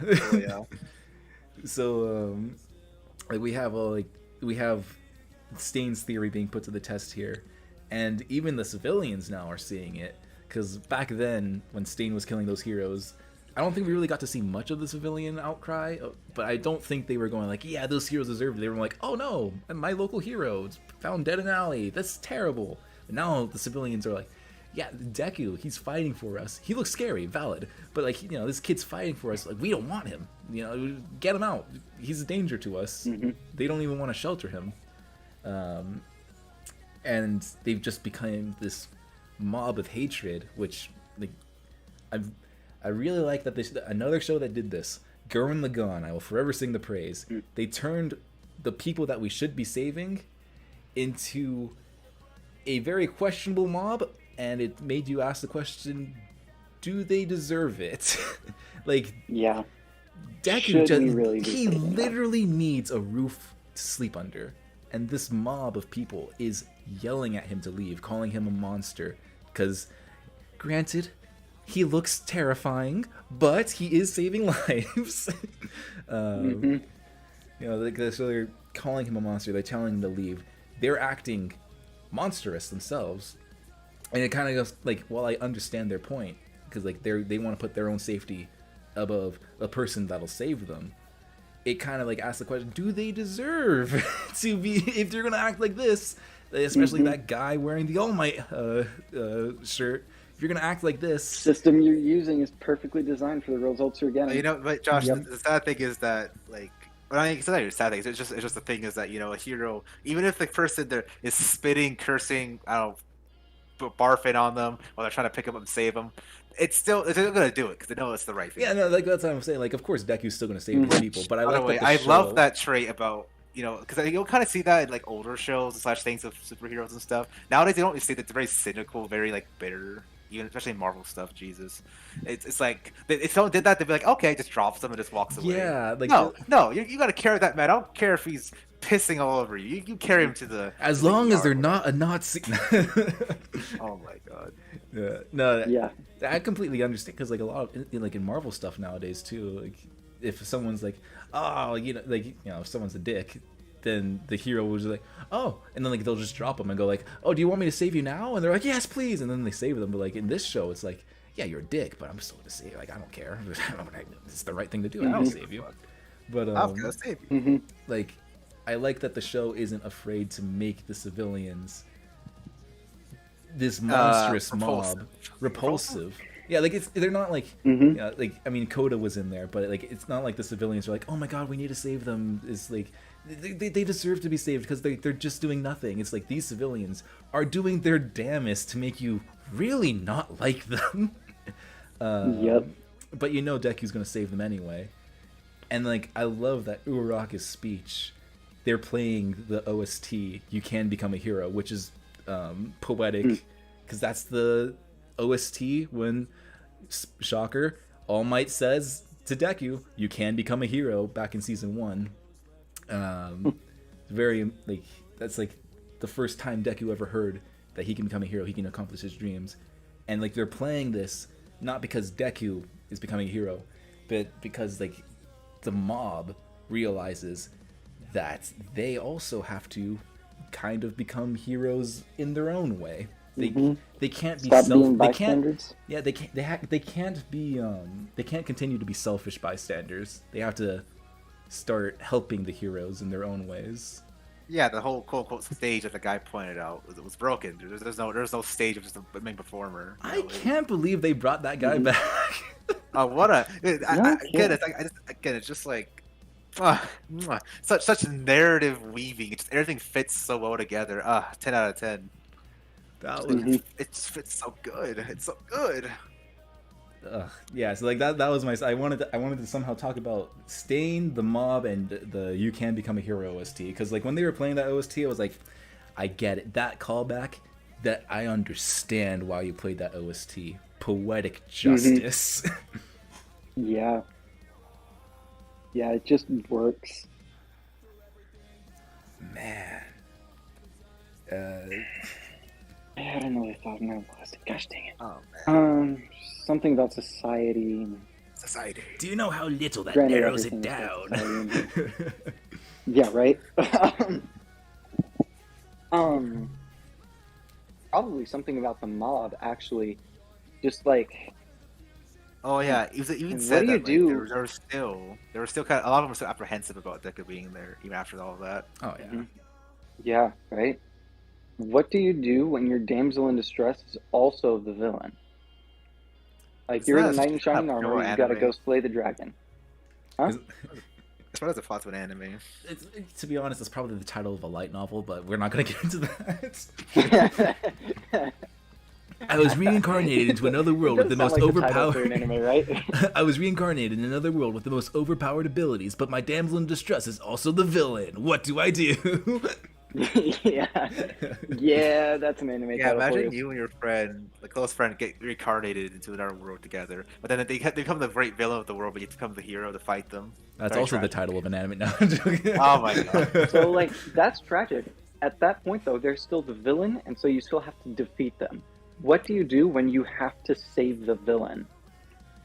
What do you do when the mob that you're trying to save is more than just like Gurren Lagann status, right? Like when they're pushing back so hard and they are forcing you to question, do they really deserve this? And you if don't they even don't understand this, the reference you just made, Micaiah. Micaiah, I heard a surprisingly very wise thing. I guess I wrote it recently, not sure, like yesterday recently, but I heard this very wise thing where it's like someone else asking someone else, like, hey, If I'm in the middle of something, I don't know what to do, and I don't know what sure is right or wrong, what do I do? And the other person responded, you just do what you can. You know what show that's fucking from? Phineas and Ferb. Boondocks. It's from Boondocks, of all things. And that's like, that is some spitting wisdom right there. I'm just like, damn. Obviously it's a reel. I watched the reel of it, and I was just like, damn, that is surprisingly very applicable to It's life. always the reels bringing back like the old, those old quotes. Yeah, no kidding. No, No yeah, kidding. it's like in those scenarios, you just do what you can. You know what I mean? So how would you define what you can? Well, I mean, it's all. Obviously, it's relative. I mean, if the damsel, for example, the princess is different, I'm like the knight. I don't know exactly. I'm not going to specifics, Micaiah, because that's the whole point of it. Okay. It's like you just Well, do wait a what minute, you let's feel have is fun right with and can. Put yourself in Deku's shoes, I guess, in this scenario. I actually kind of want to.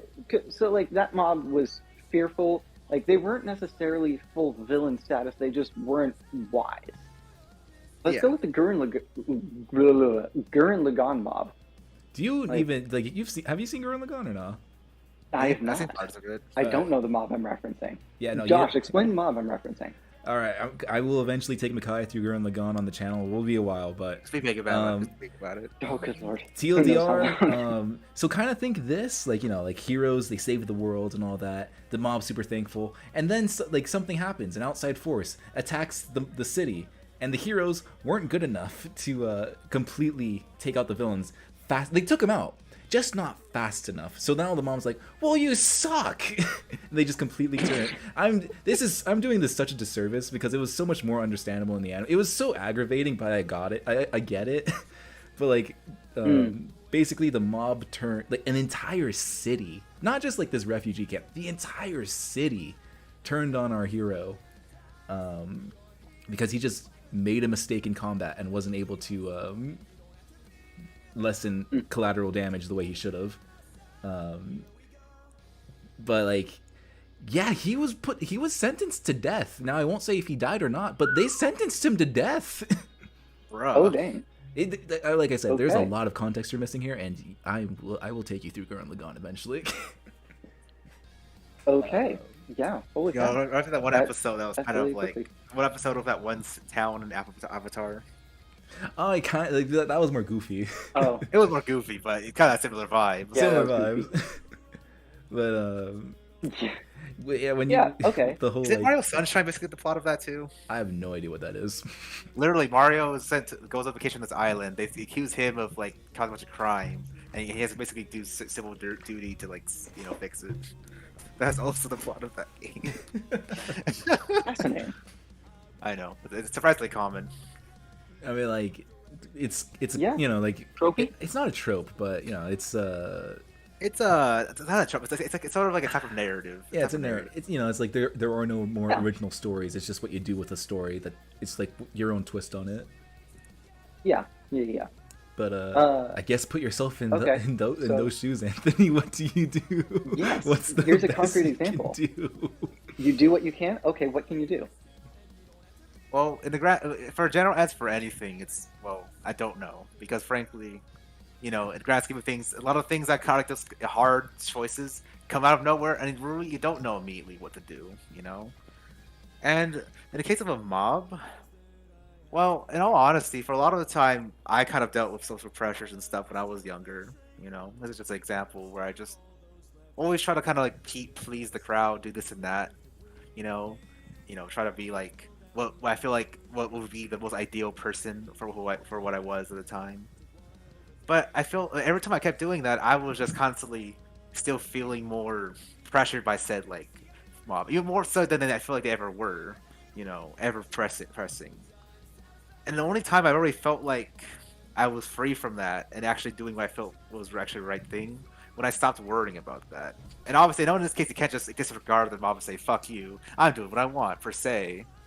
But at the core of it, what matters of things being right are the things you can do right, and So what can you and do right? essentially- well, obviously it depends. I don't know much about this show, but I say Sure, this and okay. that. Yeah, This that's happened in the show. That's why I was gonna like say let's just stick in the My Hero Academia example of like what would Okay. you do if you were in Deku's shoes, because Gurren Lagann is So much context is needed. Admittedly, Uraraka kind of did it for Deku. Uraraka did all the heavy lifting, but like if I was Deku, I probably would just float away. Said, hey, because I feel like the best he could do a rightish thing. Where I feel like if I were him, would just say what Uraraka said for him, basically. Just like. Vent that out. Though I think it was a little more practical if someone else said it, because if he was just saying it, people were like, The fact that someone else was saying it actually, helped carry that point. Yeah, if Deku said what Uraraka said, the crowd could kind of take that as just venting, even though he might be. But... very much deserve venting. He would be. He absolutely would be. They would also probably take it as angry and threatening, which would probably make things worse. Deku is a better man than I am. Something you want. Yeah. Right. And again, it's like that's what I'm saying. And so that's part of that whole like do what you can thing is that like, well, if you've done everything you can, they feel like you should or can do. Well, then you don't need to worry about it. But obviously in that case, it's kind of fortunate that someone stepped up for him, like Uraraka, because she cares about him. So, but it's sort of that sort of thing where it's like, again, obviously I don't work with absolutes. I know Sith. Every scenario has their own ups and downs specifics. I'm just giving. It's like rules of thumb are rules of thumb for a reason. Not a thumb's not gonna solve every problem. Yeah. That's how life is. You like literally life is you confronting problems you didn't account for. Problems that are new, unique, and just kind of like slap you in the face. And you're like, but I prepared for this, and I'm getting slapped by hands, and That is. That is why we grow. That is how we adapt and have new things to our tool belt of verbally, physically, mentally, emotionally, etc. So like the rule of thumb is very general, but even then, it's not always the perfect thing. If anything, it's more of a segue to anything else, any other types of like, ways of thinking and other methods of handling things. Because basically, it just brings it back down to saying, hey, not sure what to do, just think what you can do. And then it basically just segues back to other things you can think we do. If anything, it's a good sort of reminder when you're feeling overwhelmed by what things you can do. It's not a end all be all kind of rule set. If anything, it's more of like a support for what you already have there. Or where you can acquire from your new experiences. That is life. Yeah. It is new experiences and suffering and pain. But us, adapting and overcoming it is not just to survive said life. It is to live that said life. Sorry, ran over. Yeah. Ran over. No, yeah, totally good. I agree with everything. Sorry, talking all those AI bots have me more philosophical. Yeah. Yeah. Sort of the zeitgeist of the age. Was that a just wait until you start talking. That might have been a tautology. Just wait until you start talking to Socrates, man. Yeah. Just wait until you start talking to Socrates and Buddha. Anyways, the thing that I was gonna say though was I'm kind of having fun with these hypothetical scenarios though. So like, let's play around with another one. Let's say the crowd. For fuck's sake, you're making it worse and worse. That's the best part of hypotheticals. Oh man. Yeah, I won't make it more like graphic, but I want to make it more confusing, and more concrete. I want like a concrete answer from you. So, good luck with that. All right, I'm gonna go take a nap. I'm not a Sith though. I don't work absolutes. Well, like, yeah, but you can make a decision in a given moment, right? Everything that you just said was take it situation by situation. It's all contextual. Okay, great. Let's give a specific context. Let me give you the context. Situation to get a specific answer. That feels completely reasonable to me. Like, you have to make ethical decisions sometimes. Let's hear the prompt. Let's hear the prompt. Yeah. So, okay. Same crowd at the very beginning of everything. Before Uraraka gave her speech, they're all pissed off at Deku. They're fearful for their lives, everything. They're also just kind of hateful at heroes at this point, and really, really angry and bitter. All of a sudden, the villains attack, and the crowd is in danger, and you're the hero. They were just trying to kick you out of this. You'd fight the villains? No, fight with the villains. villains. I fight the fucking villains. Yeah, I'm gonna fight them and defend every civilian as much as I can. No, okay. you fight with the villains. No, I'm joking. Because it's the right thing to do. They could spit. Why is it the right thing to do? Write little piece in my head of marker. It's because as cruel as they are, they're being under attack of a force outside of their control, and even then, it's like you know, they're not necessarily evil, they're not themselves causing the said thing, you know, and being a person in a position to help, I am obligated to help because also I wish to help, you know, I want to make it better and fix things, you know, and by doing that is by fighting back the villains, you know. I don't care if they don't dislike me afterward. Hell, I don't care if they even dislike me more after, you know. It's something I wish to do, you know. I mean, it's something I wish to do right that I believe is right. Okay, yeah. They were just insulting you and, I mean, trying to I don't care. kill you basically by banishing you? Okay. I don't care. So that doesn't deserve justice.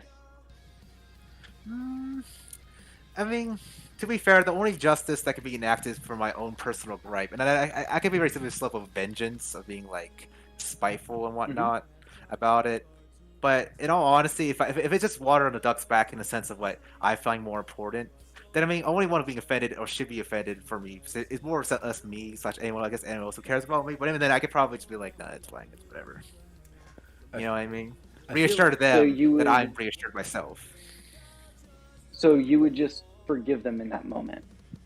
I suppose and they wouldn't need to pay any consequences for their words and their attempted actions, even if they couldn't actually make it all happen because the villains interrupted more than I think. Say that again. I was kind of talking. I wouldn't demand it from them. No, I mean, to be fair, I could probably demand a lot of things with the powers I had if I was dead. But I'm not going to. Yes, you could. Because I know that's the wrong thing to do. You know, even if I was the same, you know, just normal human, I still wouldn't do that. There's no point. I wouldn't, at a point in sense, like, I don't wish for that to happen. You know. What do you mean by there's no point? Can you elaborate on that? I'm curious. Wait, what'd you say? What do you mean by there's no point? Okay, when I say no point, I don't mean in the sense it's meaningless. Like, they did say it. Cool, but if anything, if it's gonna come from them, I would come up with their obligation rather than demanding it. You know what I mean? And even if they don't change... Not quite, actually. Can you elaborate on that? He's talking like their apology, like the citizens' apology. What I'm saying, what doesn't matter is but if like they do or from don't. duty rather than emotion. Did I understand that right? No, it's not like he doesn't want to force. Like, it's not like, all right, I just saved you from the villains. Apologize. He doesn't want to like go. He doesn't want to make them. It's like, all right, I saved you from the villains. I'm not going to say anything. You know, it's like I saved you from the villains. All right, if you like, but you don't like, you know, like the. Parentheses, you don't say this. Like, if you want to apologize, go ahead, but I'm not going to ask you to. You know, like that's the kind of thing of I'm not going to demand it. If they're going to apologize, I want it to come from them, not me asking them to do it. Yeah, and even if they don't ever, and if anything, they go rest of their life to the grave hating me. It is what it is. And I know it's kind of an overused phrase, like, oh, it's kind of a joke, like, oh, you know, just shrugging it off. But it is what it is. It is what it is. Because I mean, like, if you look at life in general, I know it's probably a bit contrary to what you believe, Makaya, but so just level with me here. Life in itself doesn't really have it's like not like a physical, like, oh yes, see right next to that star in the universe is the good in the universe, and over there is the bad. You know what I mean? Life is just life. It's just survival, and a lot of that survival is just, you know, just getting by what the suffering and pain and darkness of everything around you. You know, but like. For us to find more meaning beyond that and live in spite of all of that, you know, that comes from our own willingness for us, me, the person I am, to find willpower and hope beyond that, you know. And that, one point saying that is that, like, so me doing all of that, technically it's because I wish to do it, you know. I mean, because in the end, I want to become better too. I want to maintain and not improve what I feel like is right, and will actually do what I wish to happen, which is improve the world by being the example I wish to be, or wish to see. You know? So if that means turning the cheek and having people throw cans and spit at me to the day they die, but sure, as long as I feel like what I'm doing is right, go ahead. You know? Yeah, in this scenario... So what's interesting to me... Well... Oh yeah, go ahead. I actually am less interested in the scenario at this point and more interested in Anthony's thoughts. I was gonna elaborate real quick, actually. Okay, yeah, go ahead. Yeah, go for it. Because part of that whole like wanting to prove thing is like, because in the grand scheme of things, I can't control what anyone else really does. At least not morally and directly. At least like not like if I, you know, very very probably negative ramifications of mind control and stuff. You know, You can if you're Like- the puppet master guy. I mean, yeah, but it's not changing their minds; they're just forcing their bodies. Anyways, like, so what I'm getting at is that like the only person I can improve and change for the better directly is really myself. Everyone else I can only really directly inspire if they wish to take it as is, you know. And so like, you know, essentially what they decide to do with their life, forgive me, hate me, etc. You know, that is their choice. And me defending them from the villains in order to attack is me basically protecting their like life given right to basically what I believe is a life given right to them to choose how they act in life. You know what I mean? And then essentially if they keep continuing the way they do, I know what you mean. all right, oh well, you know what I mean? But I'll at least do what I can that I can control and would change. You know what I mean? Yeah, That's what I'm trying to get totally. at. Yeah, I completely understand that. What's interesting to me is you keep talking about how like I'm gonna do what I think is right. Oh man, but then, and it might honestly just be like the way you framed it or the way I'm thinking about it. It's probably the way I'm thinking about it, and probably just I use a usually little kind bit more of, elaboration on your part. Yeah, no, it's okay. Sometimes I kind of come off with different tones and meanings I don't intend to. So go ahead. Well, like, I think in this case, so like you mentioned at the very beginning there, how like there is no like this star is all the good and this is all the bad, right? Like, right. It's. Were you saying that? I mean, like it's it said, not like a necessarily that physical cut and construct dry? in the universe. Oh well, yeah. I mean, that'd be weird and ridiculous. I That would be mean, weird. there's no necessarily physical construct of blue either, but blue is something that we ascribe to things. That doesn't make blue any less real. It doesn't make blue any less objective. But it does mean it doesn't, necessarily have its own concrete object attached to it. My point is that'd that be like weird. right in the universe by itself, those don't really exist unless there's someone to like carry the idea of it. That comes from one's own will and hope to make it happen. So I mean, like the only good and bad that exists is ones who carry that. You know what I mean? So you're essentially saying that we create morality, and we create good and bad. Yeah. Okay. So, yeah, like yeah. It is basically society.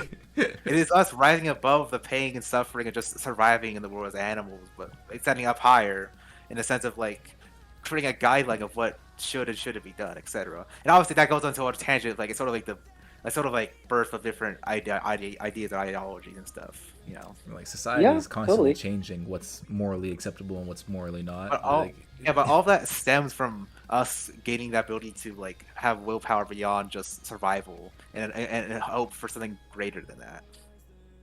So why are good things good then? Society. There's a couple 100,000 years of morals. Well, Josh, Micaiah, let me look for example. Hey, Josh, why is why are olives bad? You give me all the reasons, and I still wouldn't agree with it, etc., etc. My point is like at that point, it's like, well, yeah, good and bad. It sets like same as someone's own will and hope is kind of relative to what they carry. You know, you can inspire. I could try to inspire the love of olives to Josh, but he doesn't accept. He doesn't accept it. So are you saying morality is equivalent to preference? And if I prefer to do this thing, it's good? Or if I prefer to call this thing good, like therefore that, it's I good? guess it's like, again, it's sort of like, you know, I guess it's an idea that is real in a sense that it can enact in the real world because we allow it to be as real in such that way in a sense of like, I believe this thing is good, so I'm gonna do this action that in the physical world, etc. I'm trying to think of an Okay, example can you say that's that not whole last sentence murder. again? That was really confusing.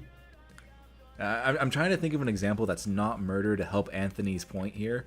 Like, I like the olive example, but that's too much of a preference thing rather than a moral thing. Yeah, I mean, that was just like something small, for example. Okay, this is gonna get real dark real fast, but all right. So let's like murder, morally bad, like as a society, almost globally, I would hope, murder is morally bad, which means there are a bunch of laws in place to make sure people don't murder other people. Now, let's say the purge was on, and all laws were just like, all right, you can do whatever you want. Like, now society's not pressuring you to be morally correct. How many people are going to just throw society's morals out of the way for their own moral preferences? Because maybe for some people, murder isn't as bad as society believes. This is a very extreme example, which is why I was trying not to choose anything but murder. Yeah, in that case, it's kind of like, well, do they really believe in that morality? If I think of morality in its truest form as when someone has the power, you know, they could kind of like quote unquote superpose it, but they continue maintaining it anyways. That is true. Like you truly just like, yeah, that's my thing. I mean, you know what I mean? Like honestly, Superman, for example, he has the power to fucking, you know, bench press the whole world and crumble it into a little ball and throw it into the sun, but he doesn't because he knows he doesn't want to do that. I mean, sure, there is a higher authority regulating his actions. Yeah. Yeah, you can call that one's own conscience and one's own like will to make that conscience real, or maybe a higher power, etc., etc. Maybe it's a little bit of both. Maybe it's a little bit of everything. I don't know. The point is, that's like it's something people have to accept regardless. Wait. Sorry. When it comes to like characters like superheroes and like Superman, I wouldn't say that there's a higher authority over Superman telling him what's socially acceptable. It's like I try to get at Makai's point. Yeah. How do you think about authority? Oh, because apparently I think we're thinking about the word authority differently. When I think about good and bad, and I think about my internal conscience, I'm thinking about there is a set of rules derived from an authority that guides the way I live. And if Superman has a sort of set of internal rules that are guiding the way that he protects people, hypothetically, it is an authority. In the world of comic books, authority is something you accept. There is an authority in that. But like, if it's coming from himself, then it's not an authority. It's himself. Like, when I think authority, I think like government, like police, like anyone that outside force. Yeah, an outside force. But is Superman's morality coming from himself? I would say yes, because like with authority, like obviously, like for a normal us lowly beings, like if the government decides to send the FBI after us, not much we can do. If the government decides to send the FBI after Superman, there's not much the FBI can do. So it's like when it comes to Superman, it's not like I have to act within society's boundaries or else. But Josh, one can argue that Superman's willingness to maintain that authority could be equivalent of an FBI breaking down your door. And that's how much of a hold it has on him and what he does. But like I know that's a hypothetical, but like if you read a Superman anything, you can see like it's not that he's like brainwashed to believe that like yes, the American way, standard, must be protected.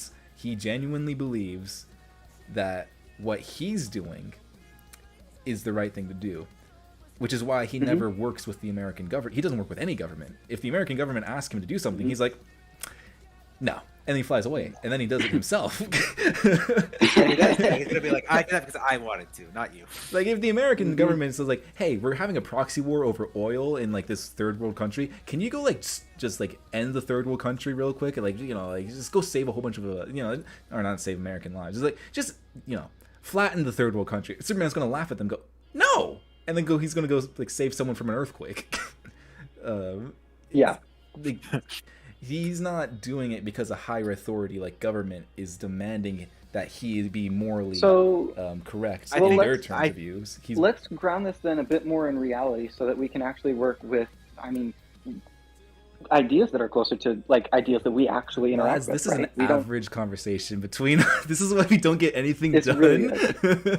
This really is. We've gone down this rabbit hole before, and it led to us talking till like 4 a.m, if I remember right. That was a fun conversation. That conversation. So exhausted. I was just like mumbling random. If you want to see that conversation, watch the I think season we all finale were. of Loki. That's on camera. You can check that out. Oh my gosh, I forgot about that. I swear, I was probably like half asleep, but just like half dreaming when I was talking. The finale of Loki. I don't remember how long it is because obviously I had to edit it, but it's like, oh my god, that's a super long video. It's one of our longest videos. We're not talking about Loki for most of it. Nope. Nope. Loki was not that impactful. At least this is semi-related to My Hero Academia. Oh, it is. Yeah, somewhat.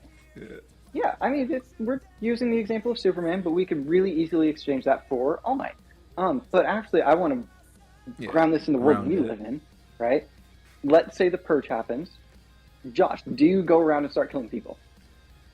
Now, what have they done to me? No, like I don't have a reason. Let me to. check my list real fast. Yeah, well, out of state, you know, like unless they're coming after me, I don't have a reason to go and kill. Like, let's say I accidentally stepped on Anthony's favorite flowers, and he comes after me to kill me for it.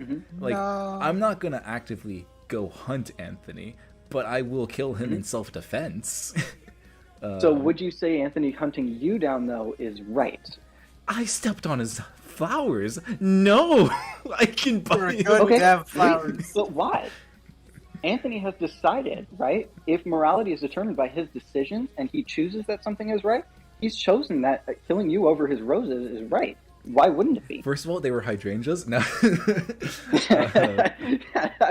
So, like, in the purge situation, morality becomes less of a societal construct and more of a personal thing. So, like, in Anthony's POV, murdering me over his roses is, like, that's, like, morally, like, you know, like, I did something to him that's just unforgivable, so, like, he must They're my clap brother's back. flowers. They were his long-lost brother's flowers. He passed away, and you stepped on them. You broke them. But, like, in my point of view, it's just his wife's flowers. He went all John Wick. Oh, like no. Okay, now I get it. Oh no, I made it too understandable. But, like, you know, it's like, let's just say these are just some random flowers. There's no emotional context over it, and he decides to kill me over it. In his point of view, morally, this is correct. In my point of view, what the hell is wrong with you? Oh, Christ. Yeah. So, like, it becomes less of a thing of, like, oh yes, this is moral, like, for everyone. Yeah, like, hopefully, in the majority of people's viewpoints, murder is wrong. But, like, in the purge situation, morality becomes point of view, not societal. Okay, that's what So I then was does that gonna mean- say. Wait, what Anthony's gonna Wait, elaborate? I want to explore another avenue here. Okay. Wait, there's Oh one my more god, avenue. let me finish my thought. Is this why I'm saying Okay, it's not- fine, it's finish not your really- thought, and then... Write it down, okay, write it down. I was gonna say, you know, this is why I don't think it's really a specific good or bad, because the ideas of what could be good or bad, slash morality, can be adopted in any which way form. You know what I mean? So, like, my morality could be, like, normal until the point you reach flowers. If anything happens to them, I'm gonna chase after them. You know, John Wick lethality. And something just snapped. Something Something inside just of me. You know, but to another person, they could be like, no, that's bad, and that's why we communicate and share ideas, so that we can kind of, like, compare and contrast, and not, like, directly, you know, push those ideas of, like, so you're comparing and morality to contrasting. the other. When Yeah, you're and if comparing Josh and convinces contrasting me, ideas, though, how do you determine whose idea is better? that's why you consider. It doesn't say it's better. If I decide it's better, then yeah, I think Josh's ideology, morality, excuse me, of, like, you know, normal, except the whole flower thing, it convinces right? me. I'm Not like, killing you over you know flowers? what? Sure, I dropped that one. I dropped that. I kind of modify my own morality to match that. Then, maybe not 100%, what but makes at it least better? points that I agree with. What makes it better? Well, I don't know. Maybe you mentioned that, Anthony, flowers are, like, very cheap in the market nowadays. I don't know. It could be anything. If I'm convinced, even if he just, like, says no, I stop for a moment, think about what he thinks of morality, think about how they think of morality, accept the way he thinks. Like, okay, just walks away. It can be simple as that. I don't know. It's up to the person how they accept and, you know, have different ideas. You can give the most the most profound, beautiful, constructive argument about your ideology of, say, I don't know, of Christendom to someone, and they could be like, "Oh, cool," and just walk away. Because at the end of the day, it's for them to accept what is their standard of, like, what is better / good enough for me to change it. So That's what I'm trying to let say me here. ask this. Yeah. Let me ask this other question that I was thinking about, though. Y'all are kind of saying, oh man, you're, like, straddling the line between saying society determines, like, in a purge scenario, right? Society has said killing is acceptable. Okay, great. Killing is now acceptable for everyone. If Right, society yeah, says that's it's great. not acceptable, and you do start killing people, we call those psychopaths and serial killers, Yes. and say they have mental disorders. And so all of a Right. sudden, when the morality I choose does not align with society's morality, I call it a mental illness. Ooh. Is that right? Tying it back to My Hero Academia. A Dang. quote! A quote I have for you. Okay, this isn't like completely quoted, because I couldn't write it completely down correctly. But it was when All For One was being a menace. He's like, society deems villains as people who have faced setbacks. So like, I mean, like. Yeah. Society looks at people who have faced setbacks and calls them villains. Something. Yes, that's actually much closer to the quote. Like, in this purge scenario, or like you said, when like we have names for like someone murders someone else, like we call them a psychopath, sociopath, and all that, and they are considered to have like a mental disorder. But like, I don't think every murderer could fall into, like, I mean, I'm sure they're out of like the how long has humanity been around? Like hundreds of thousands. I feel like this is more about for this conversation. We just need one hypothetical murder. I was gonna say, it feels like more of an advanced conversation. I'm sorry, Josh. No, go ahead. It's all right. It's all right. In a sense of like, is this like sort of like, we're talking about just general, like, after humanity just gets the whole greater thinking kind of thing. It's just like fast forward to like after, after discussing, say, societies, how they develop, how cultures influence that, a sort of fair collective idea of what should be done, and then so you think we're skipping steps? I feel like it feels like we're like chapter 1 about like just willingness, hope, and willpower about humanity, etc. And then we skip to chapter 9 about like psychopaths and society's implications of morality. Yeah. Like I feel like there's a lot of context. I don't want to sit here for another 2 hours having to explain, well, society started like this, tribes like that. Allow me to bring you back to my first answer, sir. Compare back to our modern society after that second hour, and be like, and from there, no, because I do get what you're saying, and I do have a response, but I can't give all the context to it per se because it might take me 2 hours. Lads, if you miraculously made it this far, please let us know down in the comments if you would like to have us like host a podcast. Like, we can even do it live. Like, tell it if you want us to. Like, we could. Obviously, because Makai has such a hectic schedule, like it wouldn't be anytime soon. But like, we could do like these ideological morality kind of like. I mean, we talk about this all the time. All I have to do is just hit record on the camera, and then like that's free content. No like, if you'd be interested in content like this, like we just set aside like 3 hours and talk like this. Let us know down in the comments below. That's if you made it this far. But I think like where I was just gonna go like really quickly with that, I don't think every person that's killed another person, like I don't think 100% of them are. I know. Just like what I was gonna say. Like, I don't think 100% of them like can be labeled as a psychopath or like. What if it was in self-defense? Like technically. I agree with that totally. Josh, right. But I was trying to argue. He's asking what is a psychopath and why is a psychopath? No, before the question, before that, he said something else. But like now it's, of course, because classic Jam Lads fashion, the subject has changed completely. Yes. Yeah. If I have you right, you're responding to when I first brought up the idea that someone who decides killing is right could be considered a psychopath. Yeah, exactly. Correct? Yeah. And you're adding a layer of nuance to it. I agree with that layer of nuance.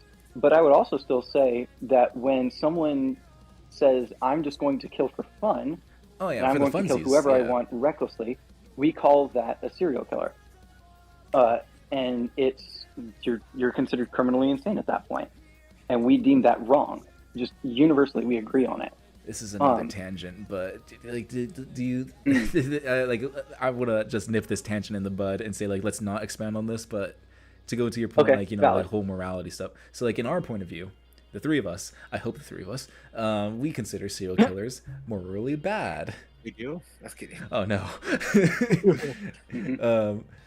What do you think the serial killer thinks of himself and his morality? He probably either A, doesn't care, B, understands what he's doing is wrong but can't stop himself, or C, he thinks he's doing the world a service. Let's just nip this conversation in the bud because we're already in 5 different conversations. I just wanted to don't answer it, Anthony. Don't answer it. I can answer it very generally. Don't answer it, please. A very large TLDR asterisk. Okay. A very large TLDR asterisk and a little note sticky note that says, "Kai, don't ask any more in-depth questions, please, love of God." You know. All right. Go ahead. Go quickly. What I basically try to say is, technically, what is a psychopath is like technically relative to a society slash culture, as you know, society itself is probably a lot of like, ideals and moralities adopted in that group. Hence, why people will stick around in that society. So, like, what is deemed a psychopathic or mentally unwell morality slash way of thinking is relative to what they believe is the wrong thing, and generally that general psychopathy slash bad mental morality thing, it's probably a mentality that sort of encourages slash kind of has like basically all the good things are actually the bad things and vice versa, etc., compared to the society's good and bads. And furthermore, technically any nature morality could be considered good or bad depending on the context. For example, you remember the Viltrumites from just an example that you guys would know from Invincible, and how the society was literally just a constantly warring faction that always just basically bred their children. Yes. Okay, now I remember who you're talking about. Yes. Yeah, and they bred their children to be soldiers and basically just murderous psychopaths that are always trying to strive for perfection no matter what, no matter how much blood and guts to get through. To us, that is horrifying and a terrible. It probably anyone who has that mentality is probably a fucking psychopath to us. But to them, that is normalcy. And anyone who's weak, meek, and trying to be caring would be considered the weirdo psycho. Like not even say psychopath, but just the weirdo, the one that has a very backwards mindset. Again, very large TLDR. That's just kind of like asterisks. Okay. Please don't go in depth. So what I'm hearing, what I'm hearing is it all ties back to society. Kinda, yeah. Kinda. You could. Man, this very validly could. I can't even say this was a I guess it was a tangent, but Kai, please, for the love of God, stop pulling out all these philosophy chapter books. I don't want to go through every section about. So having a pet in the house. I don't. Makai is like, I'm paying. Makai is like, I'm paying for these courses. God damn it! Will I use them? Kai is pulling out the volume 2. Something just snapped. Something inside of me. I didn't care about philosophy anymore. I didn't care about being more right than Makai. I didn't care anymore. I didn't care. Oh God. Return to monkey. All right, moving, just like slightly moving past, or not slightly, just gonna like take a U-turn around the tangent. Please try fast. Try fast. Kai pulls up volume 3. So, lads, please, again, if you made it this far, tell us down in the comments below. Like, do you want us to like do like a podcast segment, like where we just like go, like we have a Discord server, we can like create a channel specifically like for you guys to talk about this for 3 hours, and like we will find a way to talk about it for 3 hours. I mean, like I said it before, I'm just gonna kind of spitfire this, but I've said it before, I'll say it again. All for One, absolute menace, just with the now it's your turn. Oh yeah, absolutely. How dare he? How dare you? But baller. That didn't struck a nerve. That fucking struck a whole joint of nerves in Deku. Oh, so I've grown bored of All Might. Now it's your turn. And he says it with a smile on his face. It's so good. Oh God. Yeah, that plays into everything we were talking about beforehand, how he basically kind of like knows the whole, like he knows Deku's going to try to become that next pillar, the big pillar, rather than like the good thing, which would be, letting everyone else become said pillars rather than one big one. It's just such a dick move, but also the reason why I love All for One so much. Yeah. That's an absolute dick. He's a menace to society. Then I just wrote down the Deatharms, which has been a hero that we've had since episode 1, retired. Oh yeah. One insult can drown out 100 cheers. No, he said one insult could like out 10 cheers, but yeah. There's something like like, but he should not be a YouTuber. Yeah. No. Especially that, like, well, hey, why'd you quit? It's just like, no, but like, man, it sucks to see Deatharms go. But I like that quote also was hit very hard because like, as a creative, you tend to focus more on that one person this sucked, rather than like the 10 people that this was great. for some reason, it's like the human brain is wired to just focus on why didn't this one person out of many not like it. I mean, I'm just glad that they brought that into how heroes are feeling about where they are at in society now. Yeah, that was. I mean, we've wrestled before with the idea of like heroes quitting because the job is hard, right? We talked about that with the one dude who was just sort of traumatized after just quit right on the spot. Who just quit there. This felt different though. Because this was a hero we super recognized. We were familiar with him. We've seen him a lot. He was also a top hero, and he didn't quit because he was traumatized. He quit because he was discouraged, and it was just too much for him. Yeah. And that's rough. It's rough to see. Yeah. It's very rough, and it's understandable. You know, it's very understandable because I mean, like, if it really feels that way, then it's probably best to sit down sooner than later, rather than middle of like saving someone, he just breaks down crying and like, I can't do this shit anymore. Yeah, you know? at least he finished the job before he quit, unlike the other guy. But like, I really like how this show is showing very different reasons as to why heroes are quitting. Like, of course, like Shigaraki's overwhelming power is a big reason as to why so many quit. But it's not like the only reason why people, like the heroes, are quitting. It's just, like some can't keep with the pressure, some are just horrendously discouraged. Also shows like Deatharms' character. He's not spiteful with the people like hating on him. He's just depressed. Like, I really like that he's like, why did, like, I really like that he doesn't go down the route of like, oh, why they don't do anything, like they don't deserve to be saved, why am I a hero, or like, I'm not getting paid. Thinks, like, why am I not good enough? He's just like, no, I can't do this, I'm not good enough. It's like, that's even sadder than just a jaded hero. It's just like, can't do this anymore. Yeah, and we kind of get it because we've seen the criticism. But then at the same time, we also are still watching Deku fight. And so we can see both sides, and it's just rough. It's just hard. This anime is really good about showing both sides. Like, with the civilians and why they hate Deku, or not hate, I guess fear and hate him so much. And they hate what you bring, because, like, target on his back. You hate that the civilians are like this, but you also, like, I 100% agree with you. Like me personally, like even in that episode, I'm like, I wouldn't take him to the school. That's very irresponsible. I understand that it's like a prison, it's better than Tartarus prison, but still very irresponsible. The 11th circle. I can't believe I legitimately thought they took him to Tartarus. I did not believe that was the school. You wonder why Tartarus' budget was so low? The principal put it himself. The principal literally bought Tartarus's budget. He bought all of the weapons that should have kept Shigaraki out of Tartarus. But,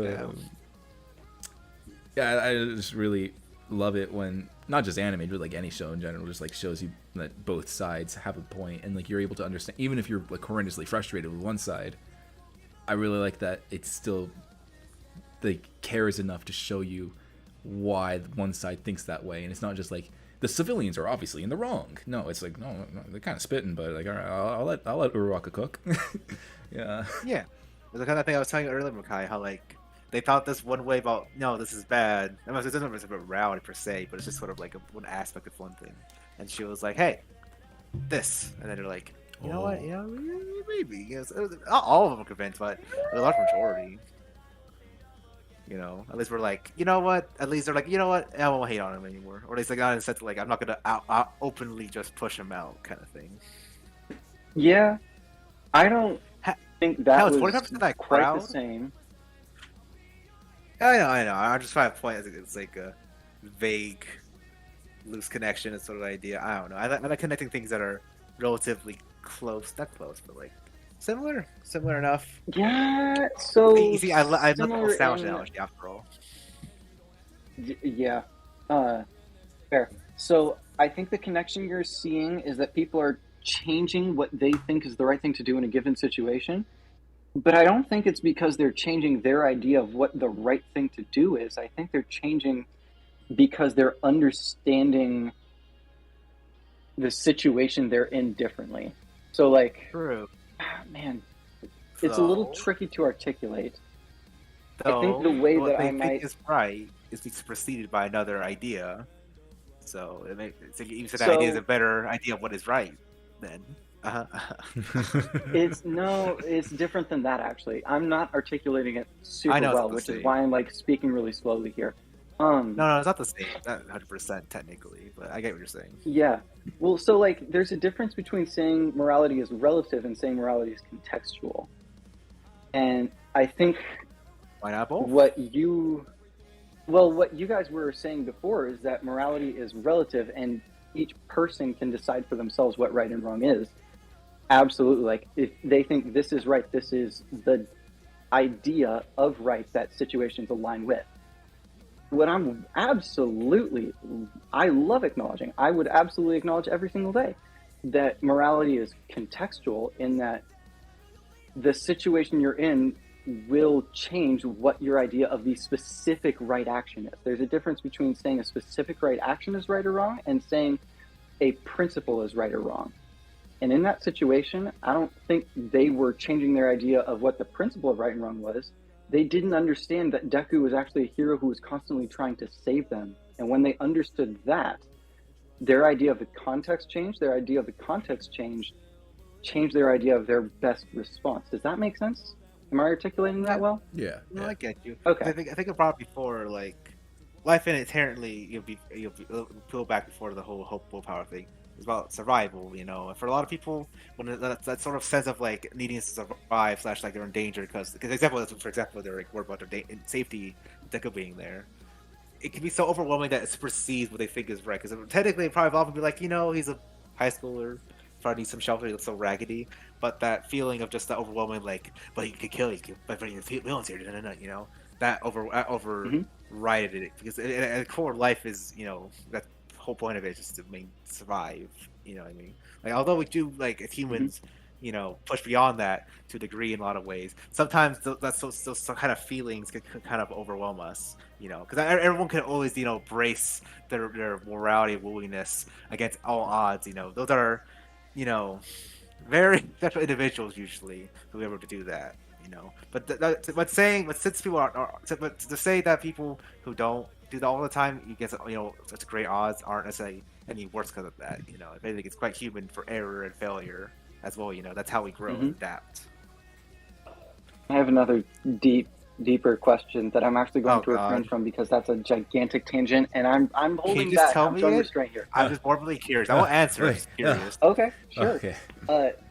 Do you think if those people had a moment where they could understand their own fear, that they would actually say that they were doing the right thing by kicking Deku out? I'll answer. We don't need to answer one word question. No, it's one word, and you take it as it is. Don't ask for context. Yes, probably. Okay. Actually, that was 2 words. Well, Josh. Well, actually, I said it. If you look at the subtitle, actually, it's one word. It's yes, probably. The L theme starts playing. Hey, it's on here. It's not on this one. No. No. Here, you just get some drums in a cymbal. Thanks. You know.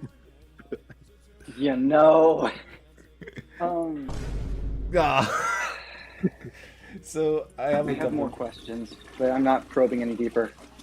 Again, I can answer them, but very one-wordly. You can't add more context. God, please. I know. I have a few more things to speed run through. This video is almost hitting 4 hours long. Let's go. So good luck editing, Josh. Oh, thanks. Josh offers editing skills after this. No, I'm so glad that you told me to add the Skyrim one. But this one's gonna be really quick, so this one is gonna be quick, but it's gonna lead into another possibly long one. Deku versus Class 1A, beautiful, really like that. Oh yeah, that was good. Yeah, because together they are pretty. Especially the way the class handled it. I know. Wait, sorry, Anthony, what were you saying? I was saying, yeah, no, because they're pretty formidable on their own. I mean, we keep memeing on it, but they're pretty good on their own, especially when they work together. You know, to combine their abilities. Like a couple of them were kind of like, on their own. Like Mineta, Invisible Girl. I think Invisible. If Deku didn't know, like if he was like just getting sneak attack, Invisible Girl, perfect. But like in open combat, and Mineta's, But like having like all 20 of them work together using their quirks together, like that combo where they sent Ida into the stratosphere. Brilliantly executed. It took like what 5-6 people to do. I love that everyone is able to give their piece. Todoroki, Ida, Bakugo, Mina, Acid Girl, Mina. Yep. Mineta. Todoroki too. Did I mention Todoroki? Yeah, you mentioned Todoroki. Uraraka, because she made him weightless. Oh, there you go. Yep. So that's 5 people. That's like 5. What a combo! Yeah. Whew. Man, Deku was tired, beaten, bloodied, 0 food, 0 energy, probably no water. Still took all of them. He still almost wiped them. Yeah, I love when he actually wasn't actually fighting them. He was just sort of running from them. I also like the nerf-ish to Danger Sense. It's not really a nerf. It's like, how do you explain it? Not making the limitation. The limitation. It's like, yeah. As long like I don't sense any, or they're not doing this out of anger or hatred, or they're not doing this like with murderous They're not trying intent. to hurt me. They're not trying to hurt me. That's why Danger Sense isn't working. So I love that limitation, because so much with Spider-Man is, in his Spider Sense, why did he get hit? Did the Spider Sense not work? It's like with this one, it's like, well, there's a limitation as long as it's not with murderous intent. As long as they don't mean to hurt murderous intent. It's like they're no one was trying in that battle. Like no one was going their all. Yeah. Oh yeah, shout out to the fact that they had to nerf Deku himself in general because he was exhausted. Yeah, right. Yeah. But I love that everyone was able to give their piece, especially like Mineta. Like, you know, I've had so much to say about Mineta in the past, but like him going like, you weren't cool to me when you had powers. You were cool when you were panicking on that boat, and you were just trying to figure out how to defeat these villains. Just like this. Yeah. Basically, you were a loser. Yeah. But that's when I love that Mineta, of all people, had that moment to shine. I'm like, huh. All right, I'll let him cook for now. Yeah, he cooked. He cooked.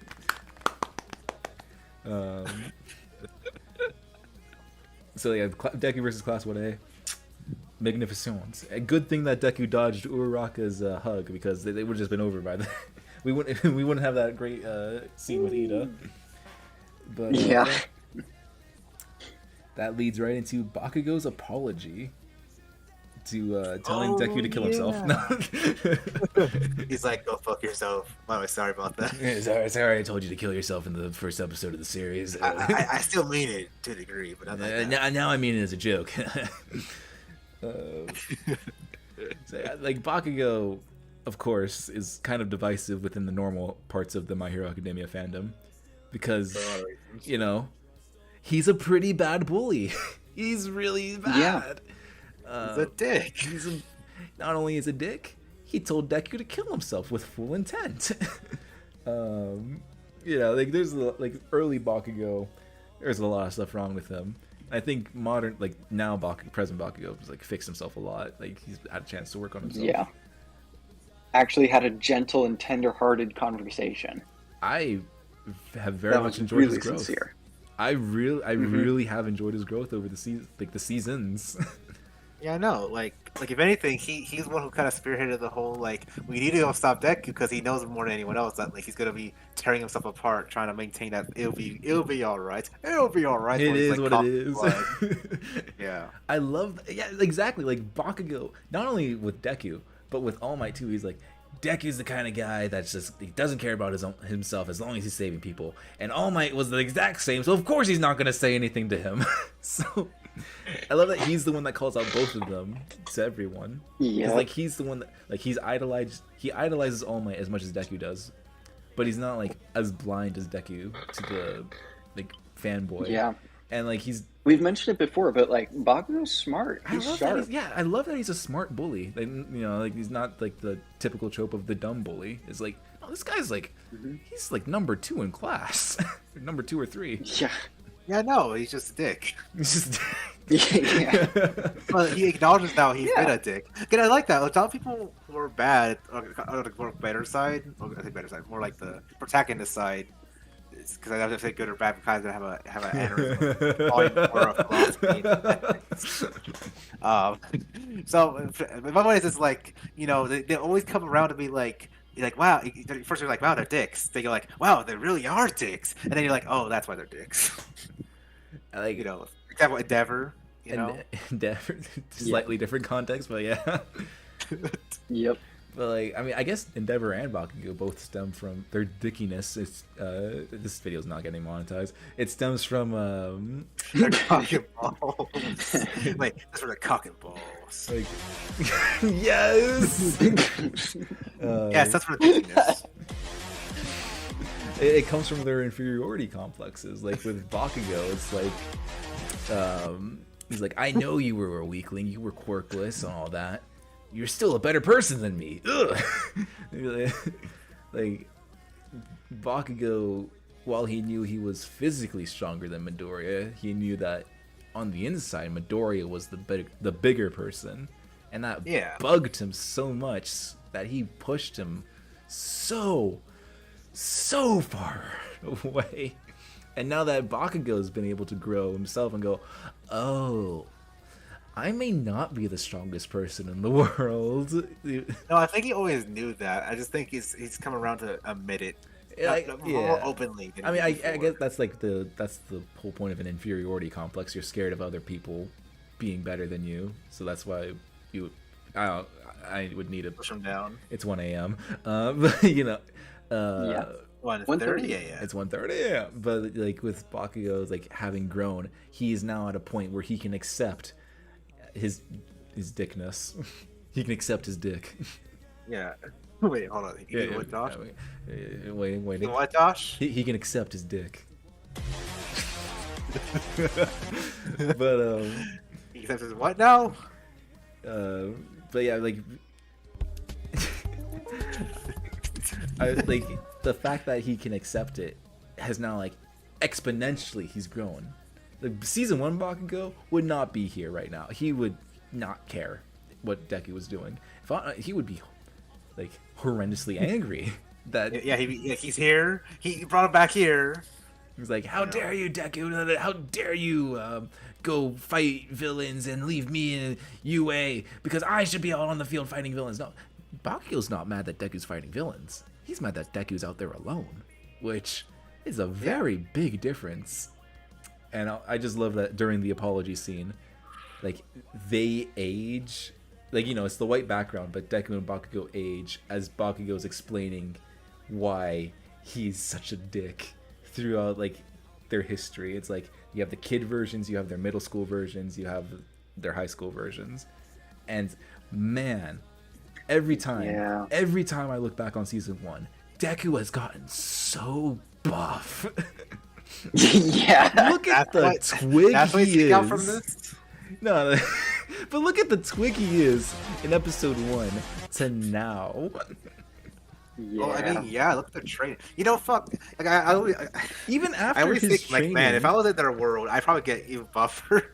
And it's such, like, I would also probably get buff from the routine they do. But like, even like in their training in season 1, after their training, Deku was like significantly buffer than he was in episode 1. But if you look at like Deku in episode 4 after his training, and like Deku now is like, oh no, he's what do they feed this kid? Look, they have the Hero Academia budget for food. Do you see the budget for the defenses? Imagine the budget for the food. I can't. High quality protein, high quality carbs. There's a budget after the defenses. And also, we don't see. It's probably a high quality gym for all of them to train. You know. Oh, for sure. But oh my god! If I put me for a year of that, I come out looking like fucking Captain America. Yeah, I just love the character development that Bakugo has gone through, and at this point, I guess he's redeemed. Still a dick, but you know he's worked on himself. Not redeemed. He's redeemed. He's a redeemed. They did it better. He's a redeemed dick. They did it better than MODOK and Ant-Man. Anything is better than MODOK and Ant-Man. Good lord. Yeah. You're saying I'm not a dick? Stupid movie. Stupid Stupid I don't know if you guys want to talk about any more about like the Class A or Bakugo stuff. There. No, I think that's it for that. I think that covers it well. The last thing I have written down is Dad Might. Oh yeah. Yeah. Be like, I ain't your father, kid. But talking about his father is there. He may be your father. He was maybe your father. Your daddy. But he wasn't your daddy. But I love, like, when Deku. Oh my daddy. Mine too. Wait, hold on. He's yours what? He's mine too. He's my daddy too. What about you, Micaiah? Silence. Come on, say it, Micaiah. Say it. Say the line, Micaiah. He ain't your daddy, boy. Wait, I'm sorry. I blanked for 30 seconds. What am I responding to? Say the line. Just say that All Might is your daddy. All Might is my daddy. Wait, say it one more time.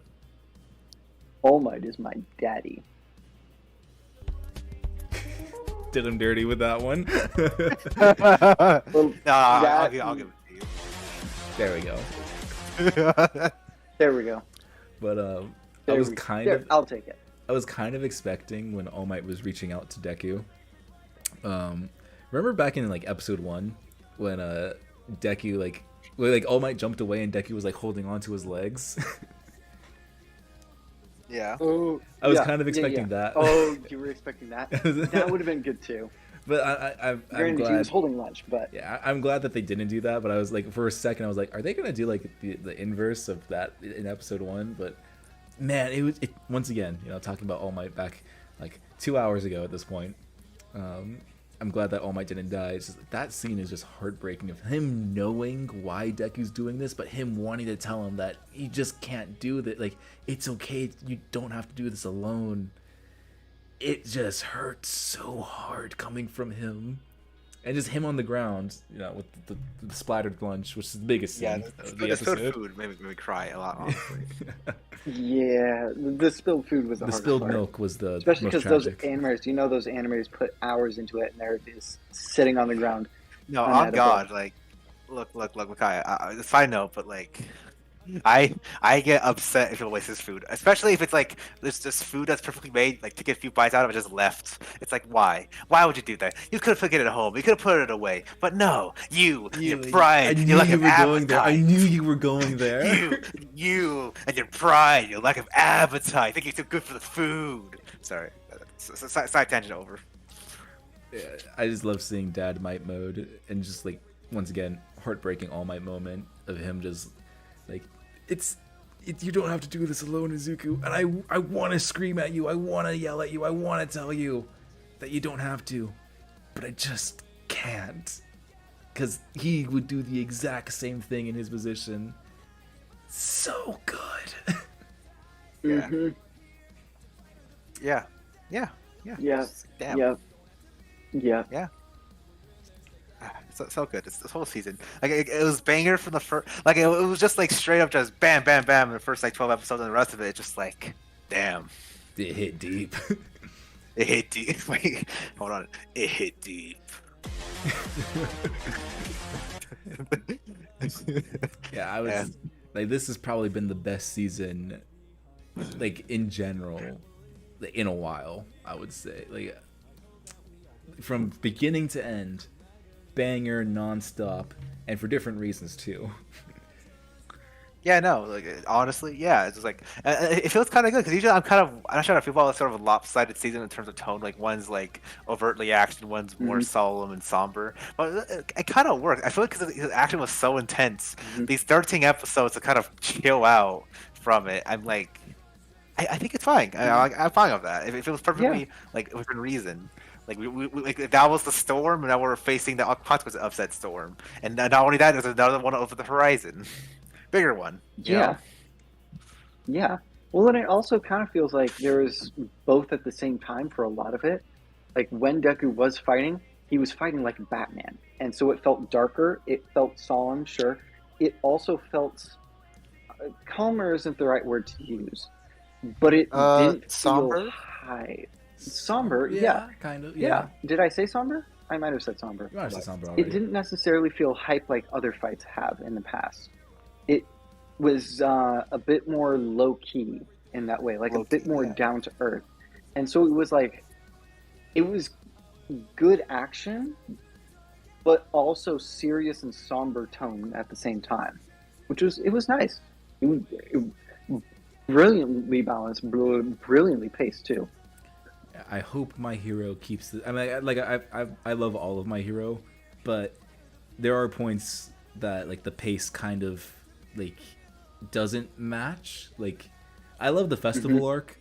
It is a bit long, and then season 5 is just very weirdly paced in general for me.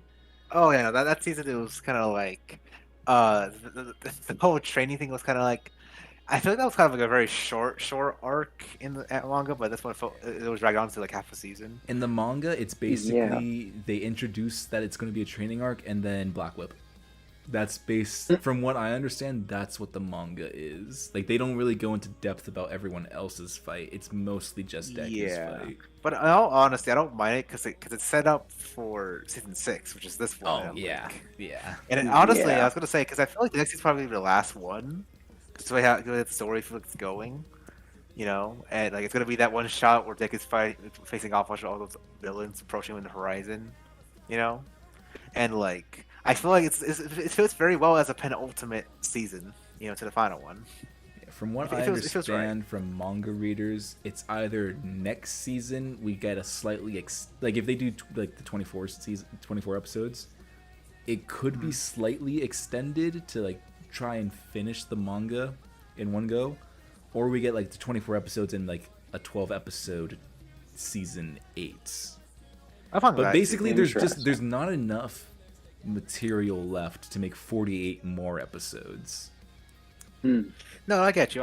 But there's too the point much, is that like, And my point, it feels very penultimate for basically the end game now. We're in the end game. So like, the manga's not done yet. It's very close to finishing from what I've heard. Like the manga, because like Horikoshi, the author, had to take a hiatus real quick for his health. But he was spitting too hard. He cooked too hard. But like from what I understand, if he's able to get back into the groove of things, it could end late this year or early next year. Right. And we're just running out of material for the series. Like it's catching up pretty quick. So it's either we get a slightly extended season 7 or season 7 and a semi-short season 8, which I don't mind if we get like a season 8, but give it the budget of 24 episodes, but for 12. You know, you call it season 8, but basically also it could be combined together as one movie. It depends on the pacing sometimes. Depends on the pacing, of course, yeah. But no, it's like no. I in all honesty, I wouldn't even mind if they kind of just split it in half to like a sort of like, let me think, how much episodes would that be? I wouldn't mind if they split it in half to like season 7 part 1, 16 episodes, and season 7 part 2, 16 more episodes. I know it was kind of mean because Attack on Titan did something similar, you know, later on with like, you know, part 4.24 pi ratio, golden ratio, Fibonacci divided by triangle, you know. So this isn't a spoiler for Attack on Titan, Mikai, but like season 4, it was marketed as the final season, and then I guess someone realized that there's a lot of we can't fit it. We can't fit it in 24 episodes. So too much. Season 4 part 1, the final season. Season 4 part 2, the final season. And now we're on season 4 part 3, the final season, which is an hour-long special. And allegedly, at the end of this year, we're going to get season 4 part 4, the final season. which will be the end. Good lord. But it's we've been on the so final that's officially like the end. Like they've run out of manga. Unless they make a season 4 part 5. Good night. Because like with the I went to Target the other day and I picked up volume 33 of Attack on Titan. I was flipping through it. Very dangerous, I understand. But I was flipping through it. Volume 33 ends where part 3 ends, and I picked up volume 34, and it's about double the size of the average manga, which means part 4, if they don't make it a 2-hour special or movie, it's not gonna fit in an hour, which means part 5 could happen. Oh my gosh. They should have just made it season 5 and just like should have made season 5. Honestly, the marketing team fumbled so hard. No, they were like, okay, guys, final part, right? Final part. My brother in Christ, we're in the last fourth. We still need to cover all of that, and it's just like, oh, another part season 4, and just kept doing that. Wait, I hope. Time out. Season 4, the final season, right? Yes. Season 4, the final season, which means if they make it to season 4, part 5, there will have been more parts to the final season than there were actual seasons. Yeah. Yeah. Yeah. Okay. Look, Micaiah, the dragon arc goes crazy. Okay. For the meme, I would love I it. was screaming when Godzilla popped out of the ocean and said, "Yeah, it's my manga now, bitch," and just started Godzillaing all over Eren. For the meme, I would love it. As a viewer, I would hate it. Yeah. Yeah. The dragon arc goes hard, Micaiah. I trust. It truly goes. Micaiah, when we resume Attack on Titan, eventually, it will go hard. The world will rumble. Ooh, with it was excitement. already going hard. Oh, I'm so excited to resume it, but that won't be for a while. So, because lads, if you don't know, Micaiah, very hectic schedule, very busy man. He's like very I know. very up and on. So that's why we basically binged all of these episodes in one go instead of like doing our typical like episode review, because basically after this, Micaiah is in doomsday mode. Oh yeah. Very sorry for keeping you much later than intended. I did not think we'd be here for 4 hours, but Me neither. I thought we'd be bed by 12:30. Honestly. Me too. I blame the philosophy textbook. Micaiah, put away the volume 5. Yeah. But I'm not gonna sit here and argue every moral and ethic conundrum in humanity's history and then extended history from fictional things. Micaiah. If you miraculously made it to the end of this video, please leave a like, subscribe, notification bell, all of that. Let us know down in the comments below if you want to see us do more of these like kind of moral-ish debates. We could do it live so we can get like your guys' live feedback as well if you're interested in that. Check out the Attack on Titan reactions, because since this is going up, we're done with our My Hero reactions, which means the Attack on Titan reactions resume uploading on YouTube. But if you're just too impatient, over on our Patreon, they're all uploaded. I'm not kidding. On YouTube, I think half of Season 1's up. On Patreon, we're done with Season 2. Check that out if you're interested in you can't wait for any of that. Yeah, Season 7, I guess this is a given, but Season 7 of My Hero Academia is confirmed, thankfully. Don't know when it's coming out. I think it's supposed to come out next year, maybe. But yeah, it's confirmed. We're good. We're good. It is cooking. It is cooking. The animators at Bones we are working cooking. on it. Again, I don't know how a Japanese animating studio and writers are able to make a better, not Western superhero-esque story than the actual Western superhero stories. It's because they have like that fresh lens, right? They're from the got outside soul. perspective. They have soul. That's soul. But yeah, lads, if you want to see our thoughts on Season 7 of My Hero, when that eventually comes out, we will be here and we will still be fanboying all over it. My favorite part of My Hero Academia is when Midoriya said it's heroing time and he academia'd all over the place. Yeah. I screenshotted that scene 10 times, honestly. So lads, we'll see you in the next one. Bye-bye.